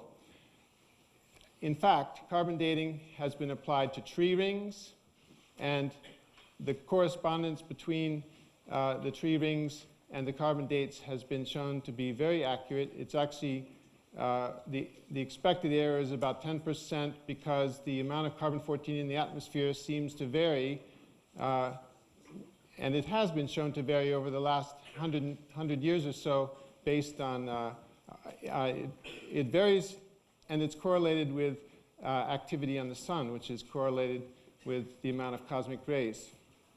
In fact, carbon-14 is not used for dating rocks at all. It's only used for dating things less than 50,000 years old. The carbon-14 half-life is too short to use for dating longer things. And so the other elements that I mentioned back in the beginning of my presentation are used for dating rocks. The next question is for both speakers. Either one of you can start, whoever would like to go first. The question is, right now science is arguing the evidence of design. What is the nature of this argument and importance of design in this discussion? You want to go first? Okay. If I understand, the question is, what is the importance of the argument from design? You know, things appear to be designed. I would say it's real simple. There was a designer, and I happen to know him personally. The argument from design was Paley's argument that frustrated Darwin for years, and Darwin in his book, The Origin of Species, where he never did really address the origin of species. I've got the book out in the car. I'm sorry I was late. I didn't have time to set everything up here tonight. But the argument from design is as yet unanswered. If you find a 15-inch rim and a 15-inch tire, you would assume the tire was designed to fit the rim. And they are, of course. We find billions of examples in the world where things are obviously designed for what they do. The evolutionist has this enormous amount of faith, and I do really greatly admire their faith, to believe that these things could happen by chance. Well, again, you're welcome to believe that, but that's not science. That's your religious belief. Now, people hold to that religious belief for various different reasons. We could get into that if you'd like, but the fact is it's not scientific. It looks to be everything's designed. And you don't have to see the designer to believe he exists. I've got a watch made in Japan, Casio Databank, holds 300 phone numbers. Calculator, stopwatch, countdown timer, does not tell time. You have to look at it. But this is really an amazing machine. I don't have to see the designer to believe he exists. I've never been to Japan. I can stand here in America and say, wow, that guy must be smart. That's logical. I can look at a single cell under the microscope, and one cell is more complex than the space shuttle. And I can say, wow, the designer must be really smart. That's just logical. There had to be a designer. I think what the question is referring to as the argument from design is a recent thing that comes out of discoveries in physics and so forth, that the universe is very finely tuned to make life possible. Supposedly, if some of the basic constants of carbon atoms were just a little bit different, not enough carbon would have formed in the centers of stars long ago to even make life possible. There's an assumption, which I must say I don't like, in what Dr. Hovind says. There's an assumption that someone who believes in evolution does not believe in God. But that is not true. I believe that there's a designer and that he made the universe as a whole.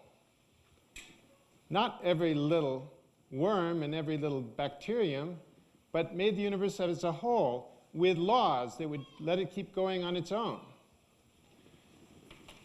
And that's basically something that it's a faith based on in part on this argument from design, but also just from an understanding of life and a sense of spirituality. And so believing in evolution doesn't mean you don't believe in God. It just means you don't believe in the narrow view of God that says God created the world 6,000 years ago. The next question is for Dr. Hovind. We are able to witness star evolution. In the space, there are tons of matter, gas, and particles. Those particles form in star-forming regions, nebulas, And we are able to see that as well as the evolution and death of stars. How can you say that solar evolution is not science, that it is religion? We are able to look at that. The example the person gave there is, we can see the evolution of stars, we can see solar death. We see stars destroyed, we see stars blow up. It's called a nova or a supernova. There's no question there's an awful lot of stars out there. The Bible says God made the stars. And the argument, Dr. Paulson, I agree. I don't think that a person who believes in evolution doesn't believe in God. I'll just say you don't believe in the same God that I believe in. The God that I believe in can make it right first time. He doesn't need to practice or play around. Okay? I wouldn't worship a God as retarded as one that has to use blind random chance to get us here. I think he did it right first time. Okay. I think all we see from stars is the opposite of evolution. Examples of things breaking or falling down. As far as how we see the distance to the stars, that was brought up earlier. That's one of the 14 points I have left hanging here. I cover that very thoroughly on video number 7, calculating the distance to stars. The idea that starlight is consistently the same speed, or that light is, they need to read what was done at Harvard 2 months ago in February. They slowed light down to 1 mile per hour in the laboratory. Last year they had slowed down to 38 miles an hour. Check Dr. Howe, H-A-U, at Harvard University, where they've done all this. But I go through calculating distance to stars. Everything I see from the stars proves the second law of thermodynamics. They're breaking down, they're burning out, they're falling apart. If red giant stars turn into white dwarf stars, that's the opposite of evolution. That's losing, not gaining. I'd like to see one example of any star forming, or one example of any star improving in its complexity. I mean, obviously, they're burning up. I mean, how did they start is the question. That's all. And there's no evidence that they could have. All the evidence says they had to be created instantly, or had to be created at least, because they're all burning out. So how did it start is the obvious unanswered question from the evolutionist perspective. The question I believe was about evolution of stars. I didn't say anything in my presentation about anything except biological evolution, but among astronomers there is a very well-developed theory of star evolution. We can't see stars evolve because it takes time, but we can infer things, and we can make tests of hypotheses just like we can do with biological evolution. I want to make a comment about one thing that Dr. Hovind said. He said he didn't believe in a God that relied on chance to get us here. I don't see anything wrong with chance.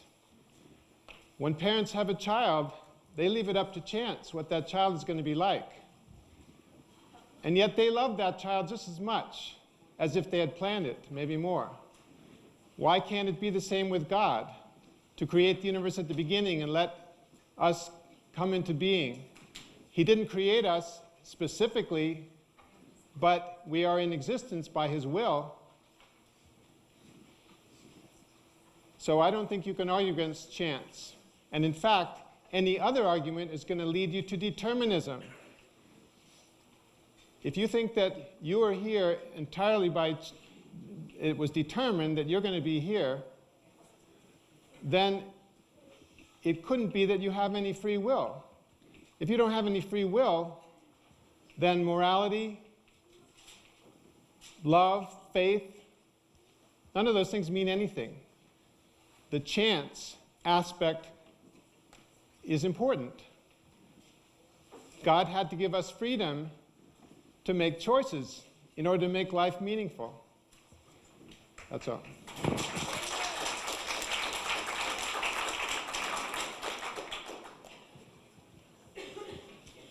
Starting with Dr. Paulson, question is, are there any examples of non-life evolving into life? Did you say non-life developing into life? Okay. I think the answer is no, but the I'm assuming you mean the answer, I'm assuming you mean in the laboratory.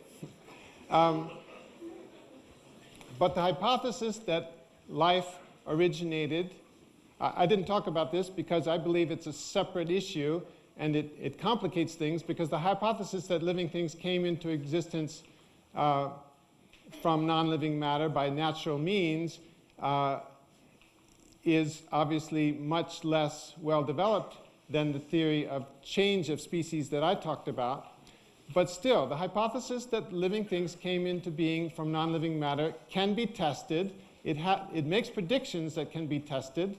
And it's certainly not proven. It's not even well established. But it has made some predictions that were quite surprising, which have turned out to be true and quite useful.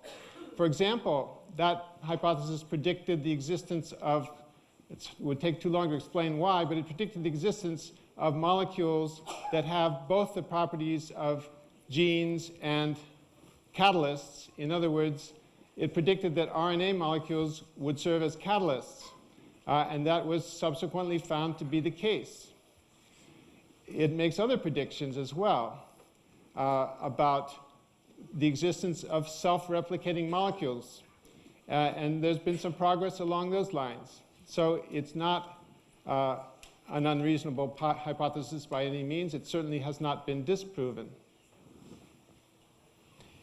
I think it has been disproven as far as the origin of life. There have been numerous experiments to try to create life in the laboratory. Students are taught, like this textbook says, many important events occurred during the Archean era, the most important of which was the evolution of life. Progress from complex molecules to even the simplest living organism was a very long process.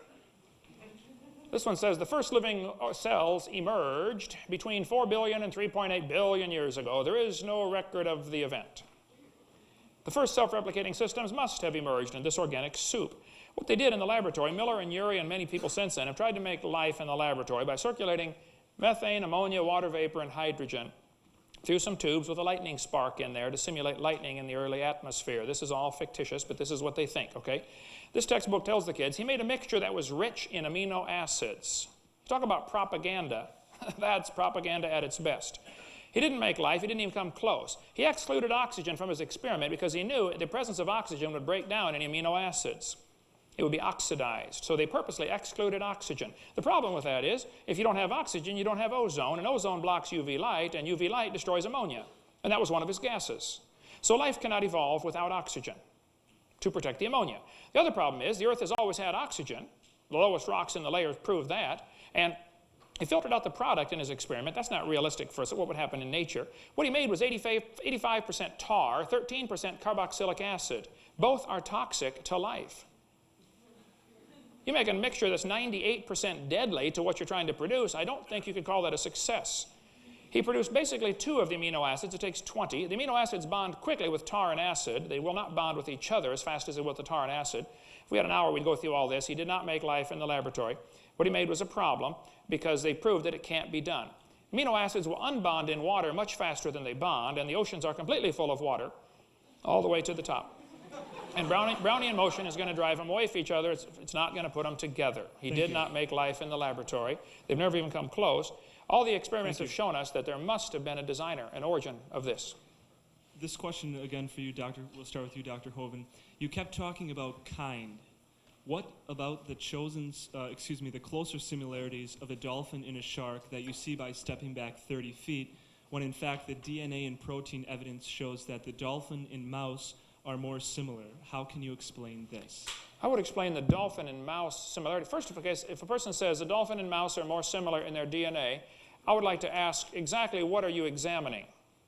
Because if you look at cytochrome C, you'll find that the human's closest relative is a sunflower. If you look at the eyes, our closest ancestor is an octopus. It depends on who's doing the examining and what you're trying to compare, and also what point you're trying to prove. I think that the mouse and the dolphin are both mammals. They both breathe air above water, so that's a similarity. That's common sense that a designer would do that. As far as the DNA sequencing proving anything, if I had time, give me a warning on the question, I can call up a bunch of pictures on this. Watch video number 4. I think the DNA is so complex. I mean, it's unbelievably complex. One DNA molecule is beyond comprehension in its complexity. Just the DNA found in one cell in your body right now is much greater than all the computer programs ever written in the history of man combined. That's all found in one cell in your body. So to think that this happened by chance is just fairy tale stuff. Now, I don't object to anybody believing in that. You can believe in the tooth fairy, Easter bunny, Santa Claus, evolution. I don't care what you believe in. But don't call it science, and don't make me pay to put it in the schools. That's all I'm saying. They ought to keep that stuff at home or start a private school and teach evolution to those that want to pay and come learn it. That would be fair. How many minutes was that? How many minutes was that? That was about a minute and a half, maybe 2 minutes. Seemed like more.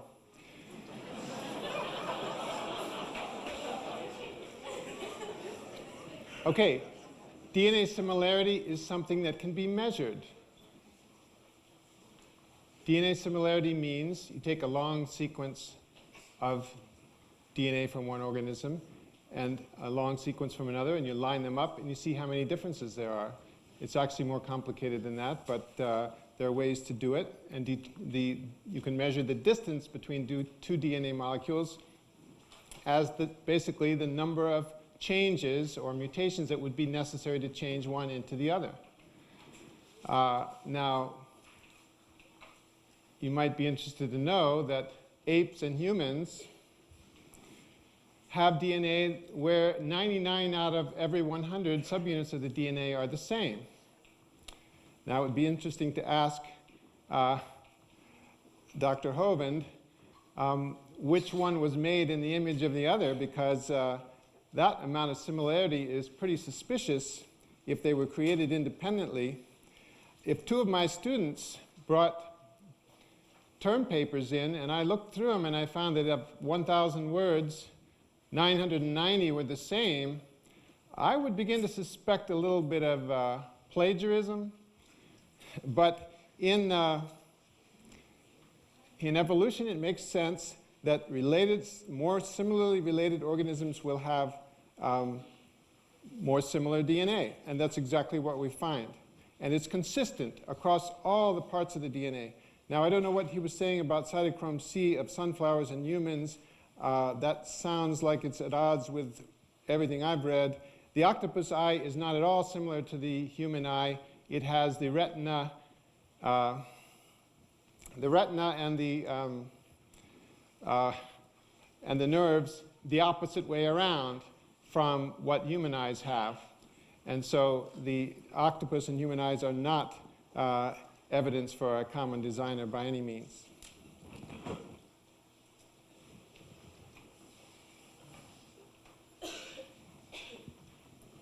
Thank you.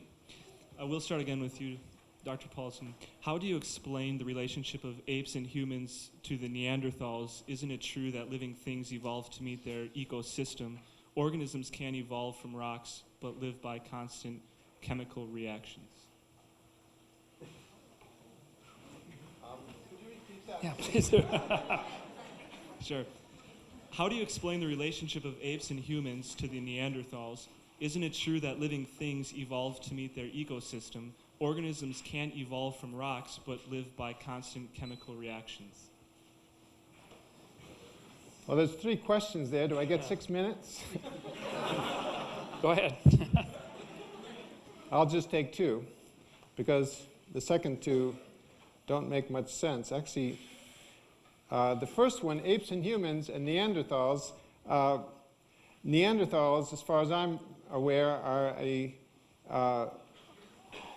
an ancient form of human being, probably still Homo sapiens, that is really very similar to modern man. Mitochondrial DNA from Neanderthals has been studied, taken from the bones of Neanderthals, and there's about 4 times, I think it's like 4 or 5 times as much difference between the Neanderthals and modern humans as between different groups of modern humans. So the idea is that they were a group that diverged from the main line that led to modern humans some hundreds of thousands of years ago.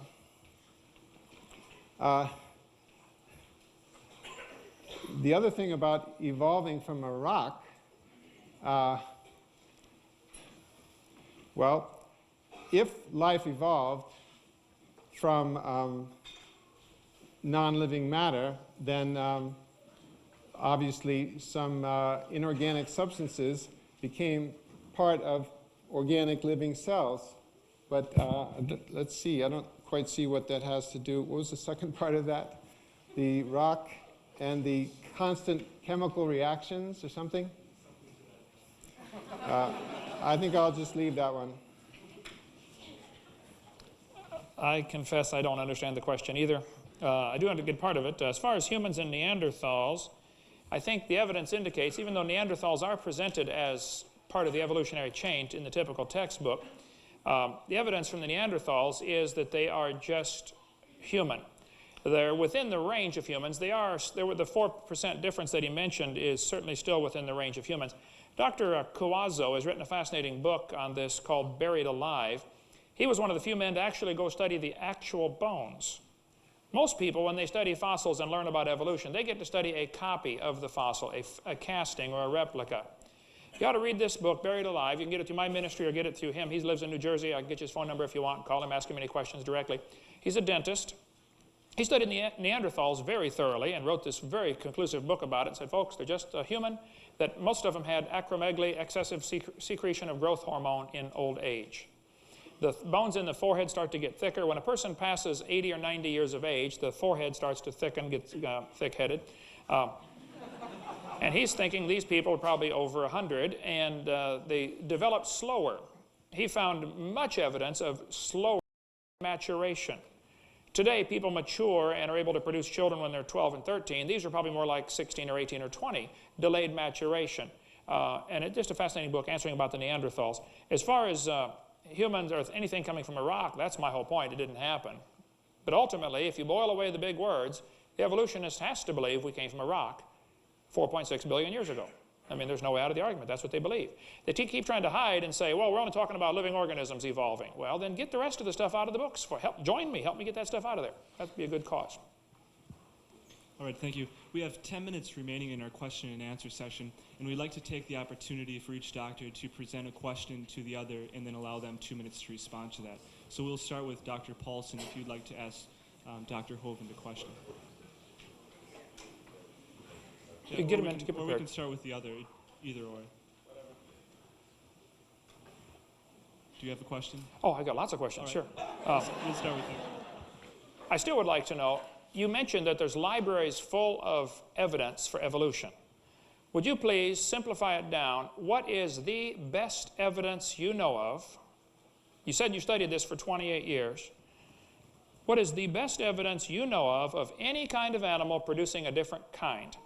You mentioned about the gull, the white and the black gull. If that is not your best evidence, please tell me what is. Don't just say there's lots of evidence. Just please tell me your best one. Will you tell me first what a kind is? I did. You said I didn't give the definition of kind, and I did. I said animals that originally were able to reproduce living viable offspring. And they may have diversified now, where for some reason they're no longer able to reproduce. Great Dane and a Chihuahua. Well, technically they can have a few mechanical problems, but the biblical created kinds were those that were capable of reproducing a viable offspring, which was also capable of reproducing. So that would be a good definition of kind. This is the best I come up with on the spur of the moment. This is quite an amazing thing, because these people who call themselves creation scientists have this idea of a kind, and they have no idea what it means. You know, you just can't pin them down. I gave you a good definition for what a species is. It's a group of creatures that can interbreed, a group of animals or plants that can productively interbreed, and that's the definition of a species. That's a well-defined concept. There are some difficulties when you have transitions taking place, like the two gulls. But let me give my best evidence for this idea. Dr. Hovind's been talking about what? Dogs and bananas? Well, let's talk about dogs and peas, because I don't happen to have any knowledge of data on bananas, but I think if you can show it for peas, you can show it for bananas. And by the way, I haven't studied evolution for 28 years. I've studied biochemistry. But one of the things I have studied for almost 28 years is proteins that are in chromosomes called histones. And there's one of those called histone H3. There's 5 of them, 5 main classes altogether, but there's one called histone H3 that is very conserved in evolution. The explanation for this is that it has so many functions, so many parts of the protein. When the protein first originated, probably in the first nucleated cell, when that first happened, it had so many functions that no part of it could change. And so it has stayed the same. There's only one difference between mammals and peas. Now, you could say that's due to the same designer. I say it's due to common ancestry way back in the very first nucleated cell, the eukaryotic cell. How can we test which of those is true? Well,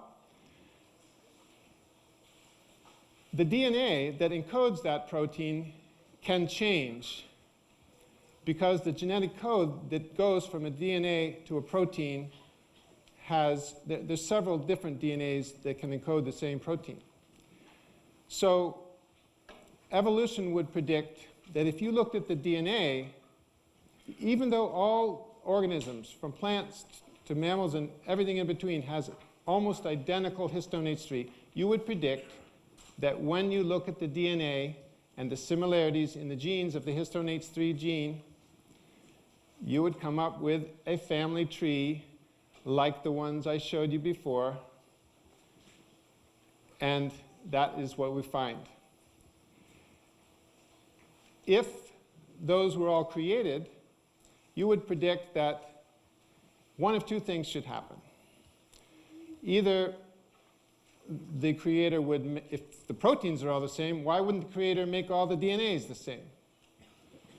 Well, might just choose the codons from the genetic code to use at random, and then there would be no relationship between the DNAs at all. Or they might be chosen so that the same DNA was used in all cases. But you certainly would not predict the pattern that's actually seen. And that, to me, I mean, I never formally studied evolution, but I started out as a biochemist and learning about these proteins. And that sort of thing, to me, is so convincing of common ancestry that it wouldn't matter if there were fossils or not. Okay, Dr. Paulson. Okay. We just got 5 minutes left, and that would give your opportunity for a question to Dr. Hovind. Okay, I guess I'd like to pin Dr. Hovind down one more time on the idea of what predictions his hypothesis makes. And I'd like him to share with us one prediction that the hypothesis of creation makes, hypothesis of creationism 6,000 years ago and all that.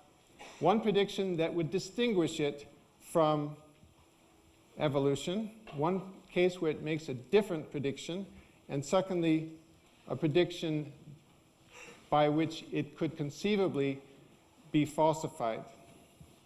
Well, you kind of did what that other guy did. You asked about 5 questions. Just give me one. Narrow that down to one for me. Can you try one more time? Because I've only got 5 minutes to answer this. Pick one. Which one do you like the worst? Just show me a prediction that distinguishes creationism from evolution. Creation predicts that animals will bring forth after their kind.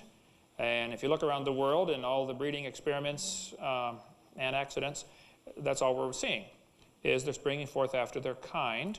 I gave you my predictions. There's going to be animals that produce after their kind and plants that produce after their kind. There will be no intermediates between basic kinds. I gave you a definition of kind, capable of reproducing. Your definition of species was interesting, that is similar to my definition of kind, animals capable of reproducing, and yet a dog and a wolf are different species. But they can interbreed, you know, so you don't have a good definition of species, I don't think either. And again, we're arguing back to between micro and macro. Where's the border line? That's what the whole argument is about here. Where's the line between micro and macroevolution? I don't know exactly the definition of all the kinds, but I think the vast majority are pretty obvious, and a 3-year-old can tell you that a banana and a dog are a different kind of animal. So my prediction would be that animals would only be observed to bring forth after their kind, and that fossils we would find would be similar to living fossils today, living animals today, or plants, and that there will be no evidence whatsoever in the living world or in the dead world of anything in between basic kinds of animals. That's what I predict based upon the creation model, and we have yet to see any evidence to the contrary of that. I predict, for one thing, fossils don't form very readily. Millions of buffalo were slaughtered out west in the last few hundred years. I defy you to go find one fossilized buffalo. The existence of fossils, period, is very good evidence of a flood. Soft-bodied animals like worms and jellyfish are found fossilized. Had to be buried instantly. They'd have been decayed or scavenged in a few, in a few moments down in the ocean, in the real world. So the existence of fossils in twisted, contorted positions and disarticulated fossils where they rotted for a few months and then were finally buried in giant piles of bones. We covered that in video number 6 of my series about all the fossil graveyards, are such powerful proof for a flood. So I gave you my predictions that we'll find animals that only produce after their kind in the living, and we won't find fossils of anything in between. And we'll find zillions of fossils buried in the ground. As far as something that would falsify that, well, then the opposite. If we don't find any fossils buried in the ground, then probably that's good evidence there wasn't a flood. If we find animals regularly producing different kinds other than themselves, wildly different kinds, that are also capable of reproducing, that would be good evidence. That would falsify the creation theory. And yet I'd like to see those. There is none of that. There's no evidence for that.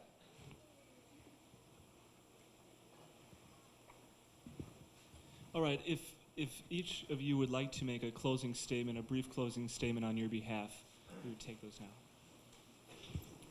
How long will that be? 2 minutes? We won't time you if it's long as you keep want. it somewhat brief. Well,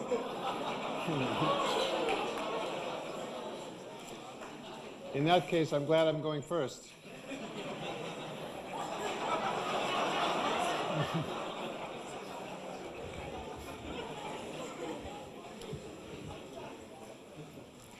Well, I would just like to reply to the question, the answer, rather, to my question that Dr. Hovind just gave. I understood him to say that his hypothesis of creationism predicts that all the fossils in the ground would be the same as fossils that are alive today. That sounded like what he said. He certainly said something about there not being any transitional fossils between the groups that are alive today. And when he tells you that there aren't, he is quite simply ignoring lots of paleontological work and lots of fossils that have been discovered. They're out there, and the thing that makes evolution science, one of the things that makes evolution science is that when people make claims, other people can check them out. Those fossils are there in museums and laboratories, so people can check them for themselves. And they are some that are clearly transitional. So that would tend to disprove creationism, if that's a really firm prediction of it, that those shouldn't exist. He also says that creationism predicts that there should be zillions of fossils. Well, he hasn't answered my point about there being too many fossils. There's one rock formation, I believe it's called the Kalu Formation in Africa, which is by test drillings and so forth, has been estimated to contain 800 billion fossils of animals, average size of a fox. Now, you can calculate out that even if the entire Earth was land, there would still be 7 of those creatures per acre. And that's just from one rock formation in Africa. If one examines all these things that creationists say about all the fossils forming in the flood and so forth, and follows them to their logical conclusion, which they don't, you come to lots of absurdities. And that, to my mind, shows that it is not possibly a hypothesis that can be true. Thank you very much.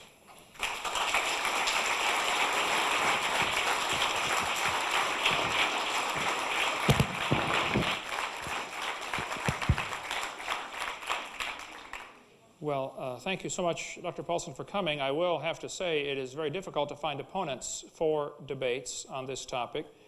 The majority of evolutionists seem to want to stand in front of their freshman students where they have the academic and psychological advantage, and they don't want to seem to defend their faith. Last week I was in Menominee, Wisconsin, and they asked 200 professors to come debate. They got 0 takers out of 200 that were invited to the debate. The week before that, I had a debate in Minnesota, and they asked, probably 100.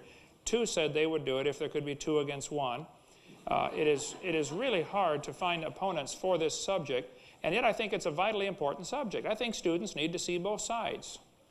The point is, both creation and evolution are religious.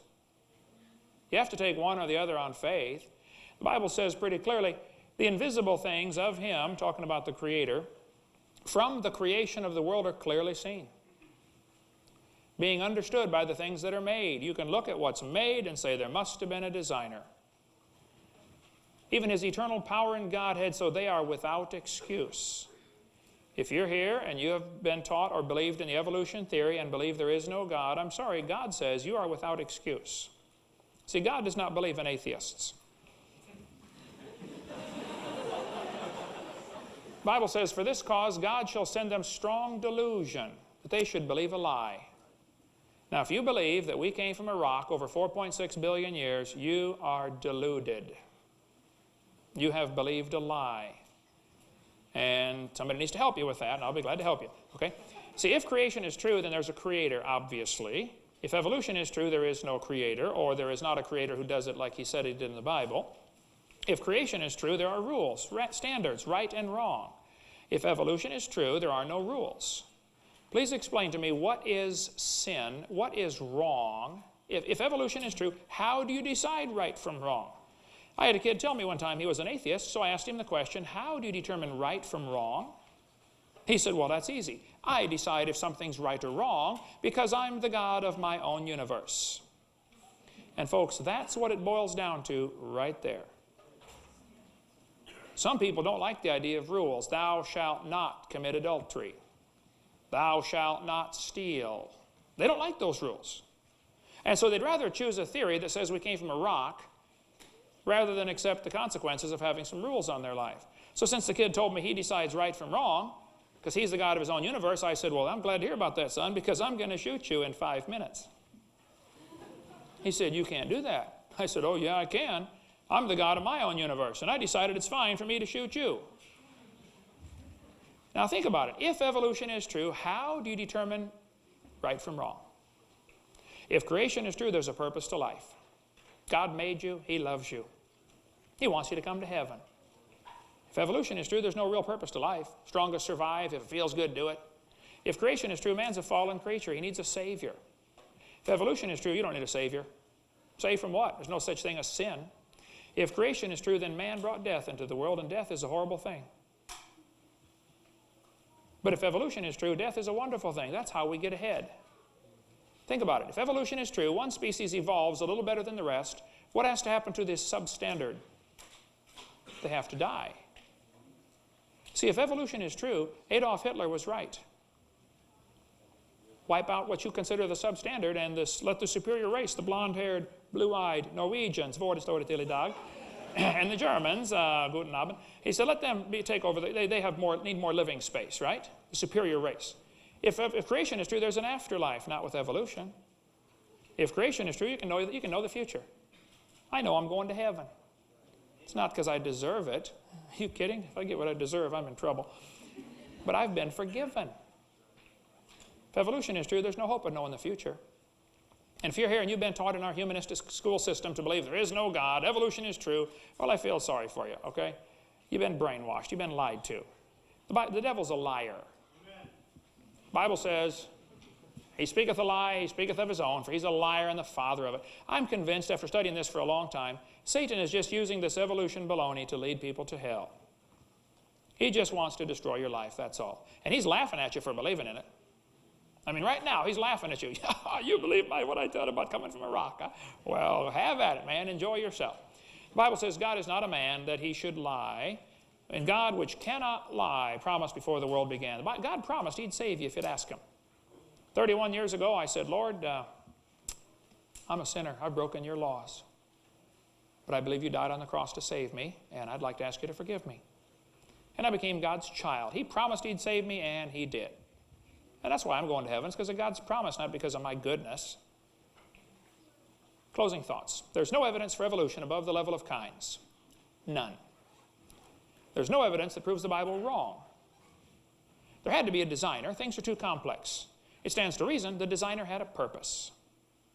Why did he design such a complex world? Everything you see.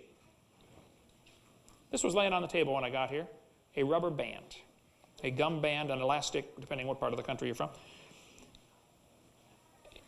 Even a simple thing like this, made of 100% natural products, it would be logical to conclude somebody designed it and there must have been a purpose. Simple, right?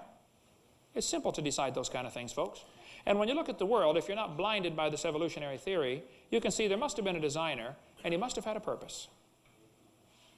Now, if you want to run from that, have at it. Have at it. But you'll stand before him someday and be judged. I don't want that.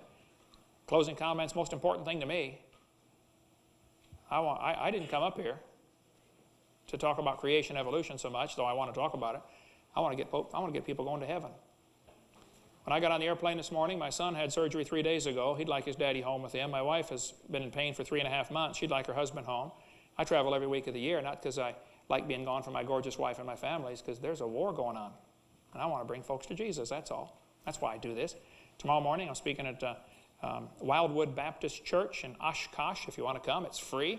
We'll have several seminars in the morning and in the evening. None of them will be repeats. We got a lot of videotapes. I don't know if they ended up here or not, but they'll be at the church tomorrow. None of them are copyrighted. You're welcome to get my material, copy it, and then send it back and get your money back.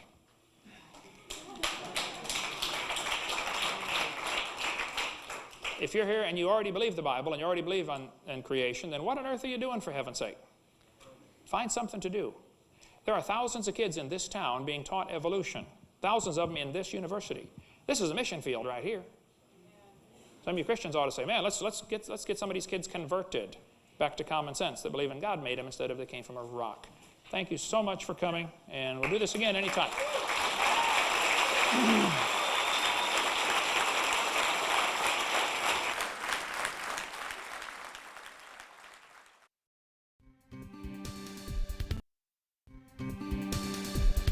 Do you want to know more about how to combat the godless theory of evolution? Creation Science Evangelism offers 4 great tools that help strengthen the faith of believers and win the lost to Christ. After 15 years of teaching high school science, Dr. Hovind began Creation Science Evangelism in 1989.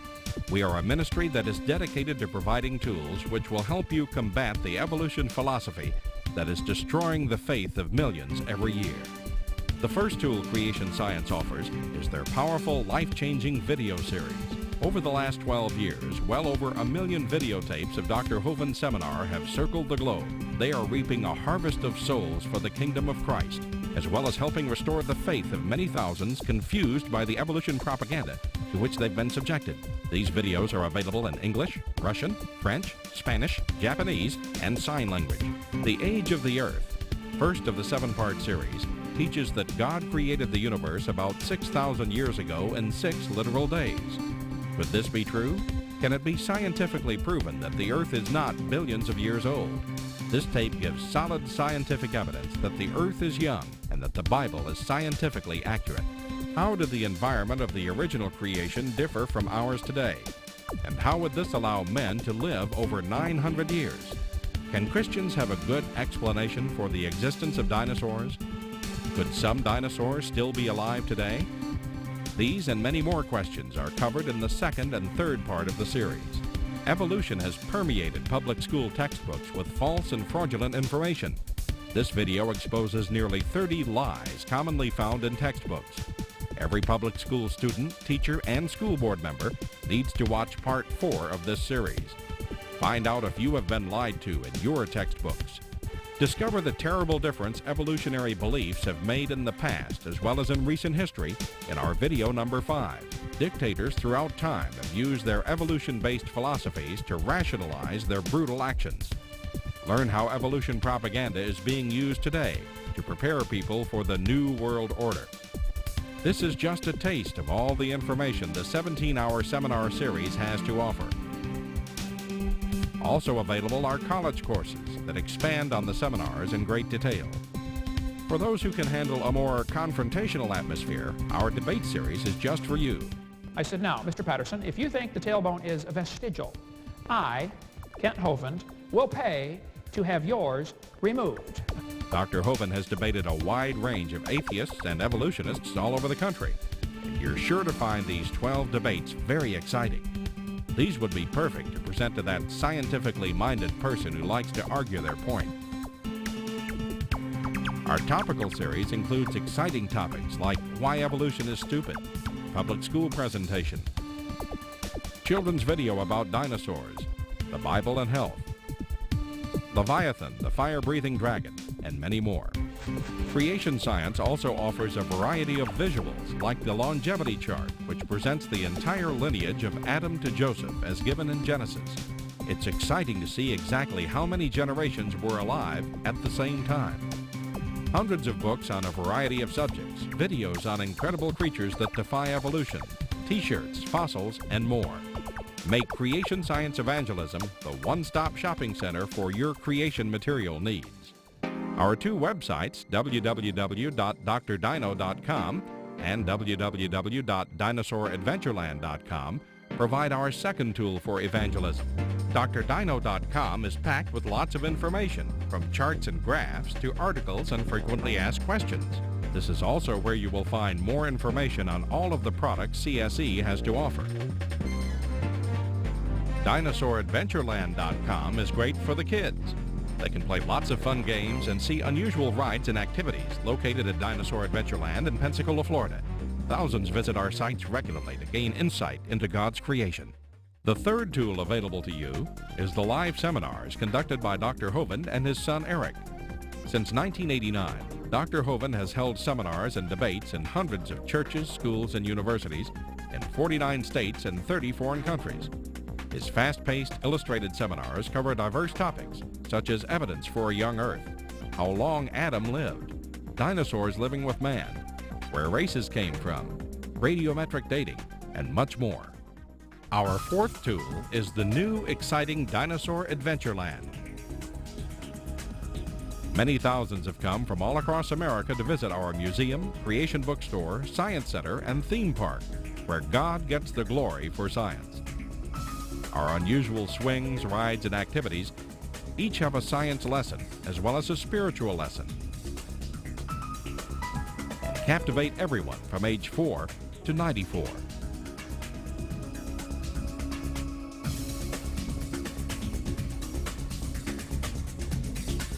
To order material, find out how to schedule a seminar at your church, or get more information about Dinosaur Adventureland, write to us at Creation Science Evangelism, 29 Cummings Road, Pensacola, Florida, 32503. Or call us at 850-479-3466. Or toll free in the U.S., 877-479-3466.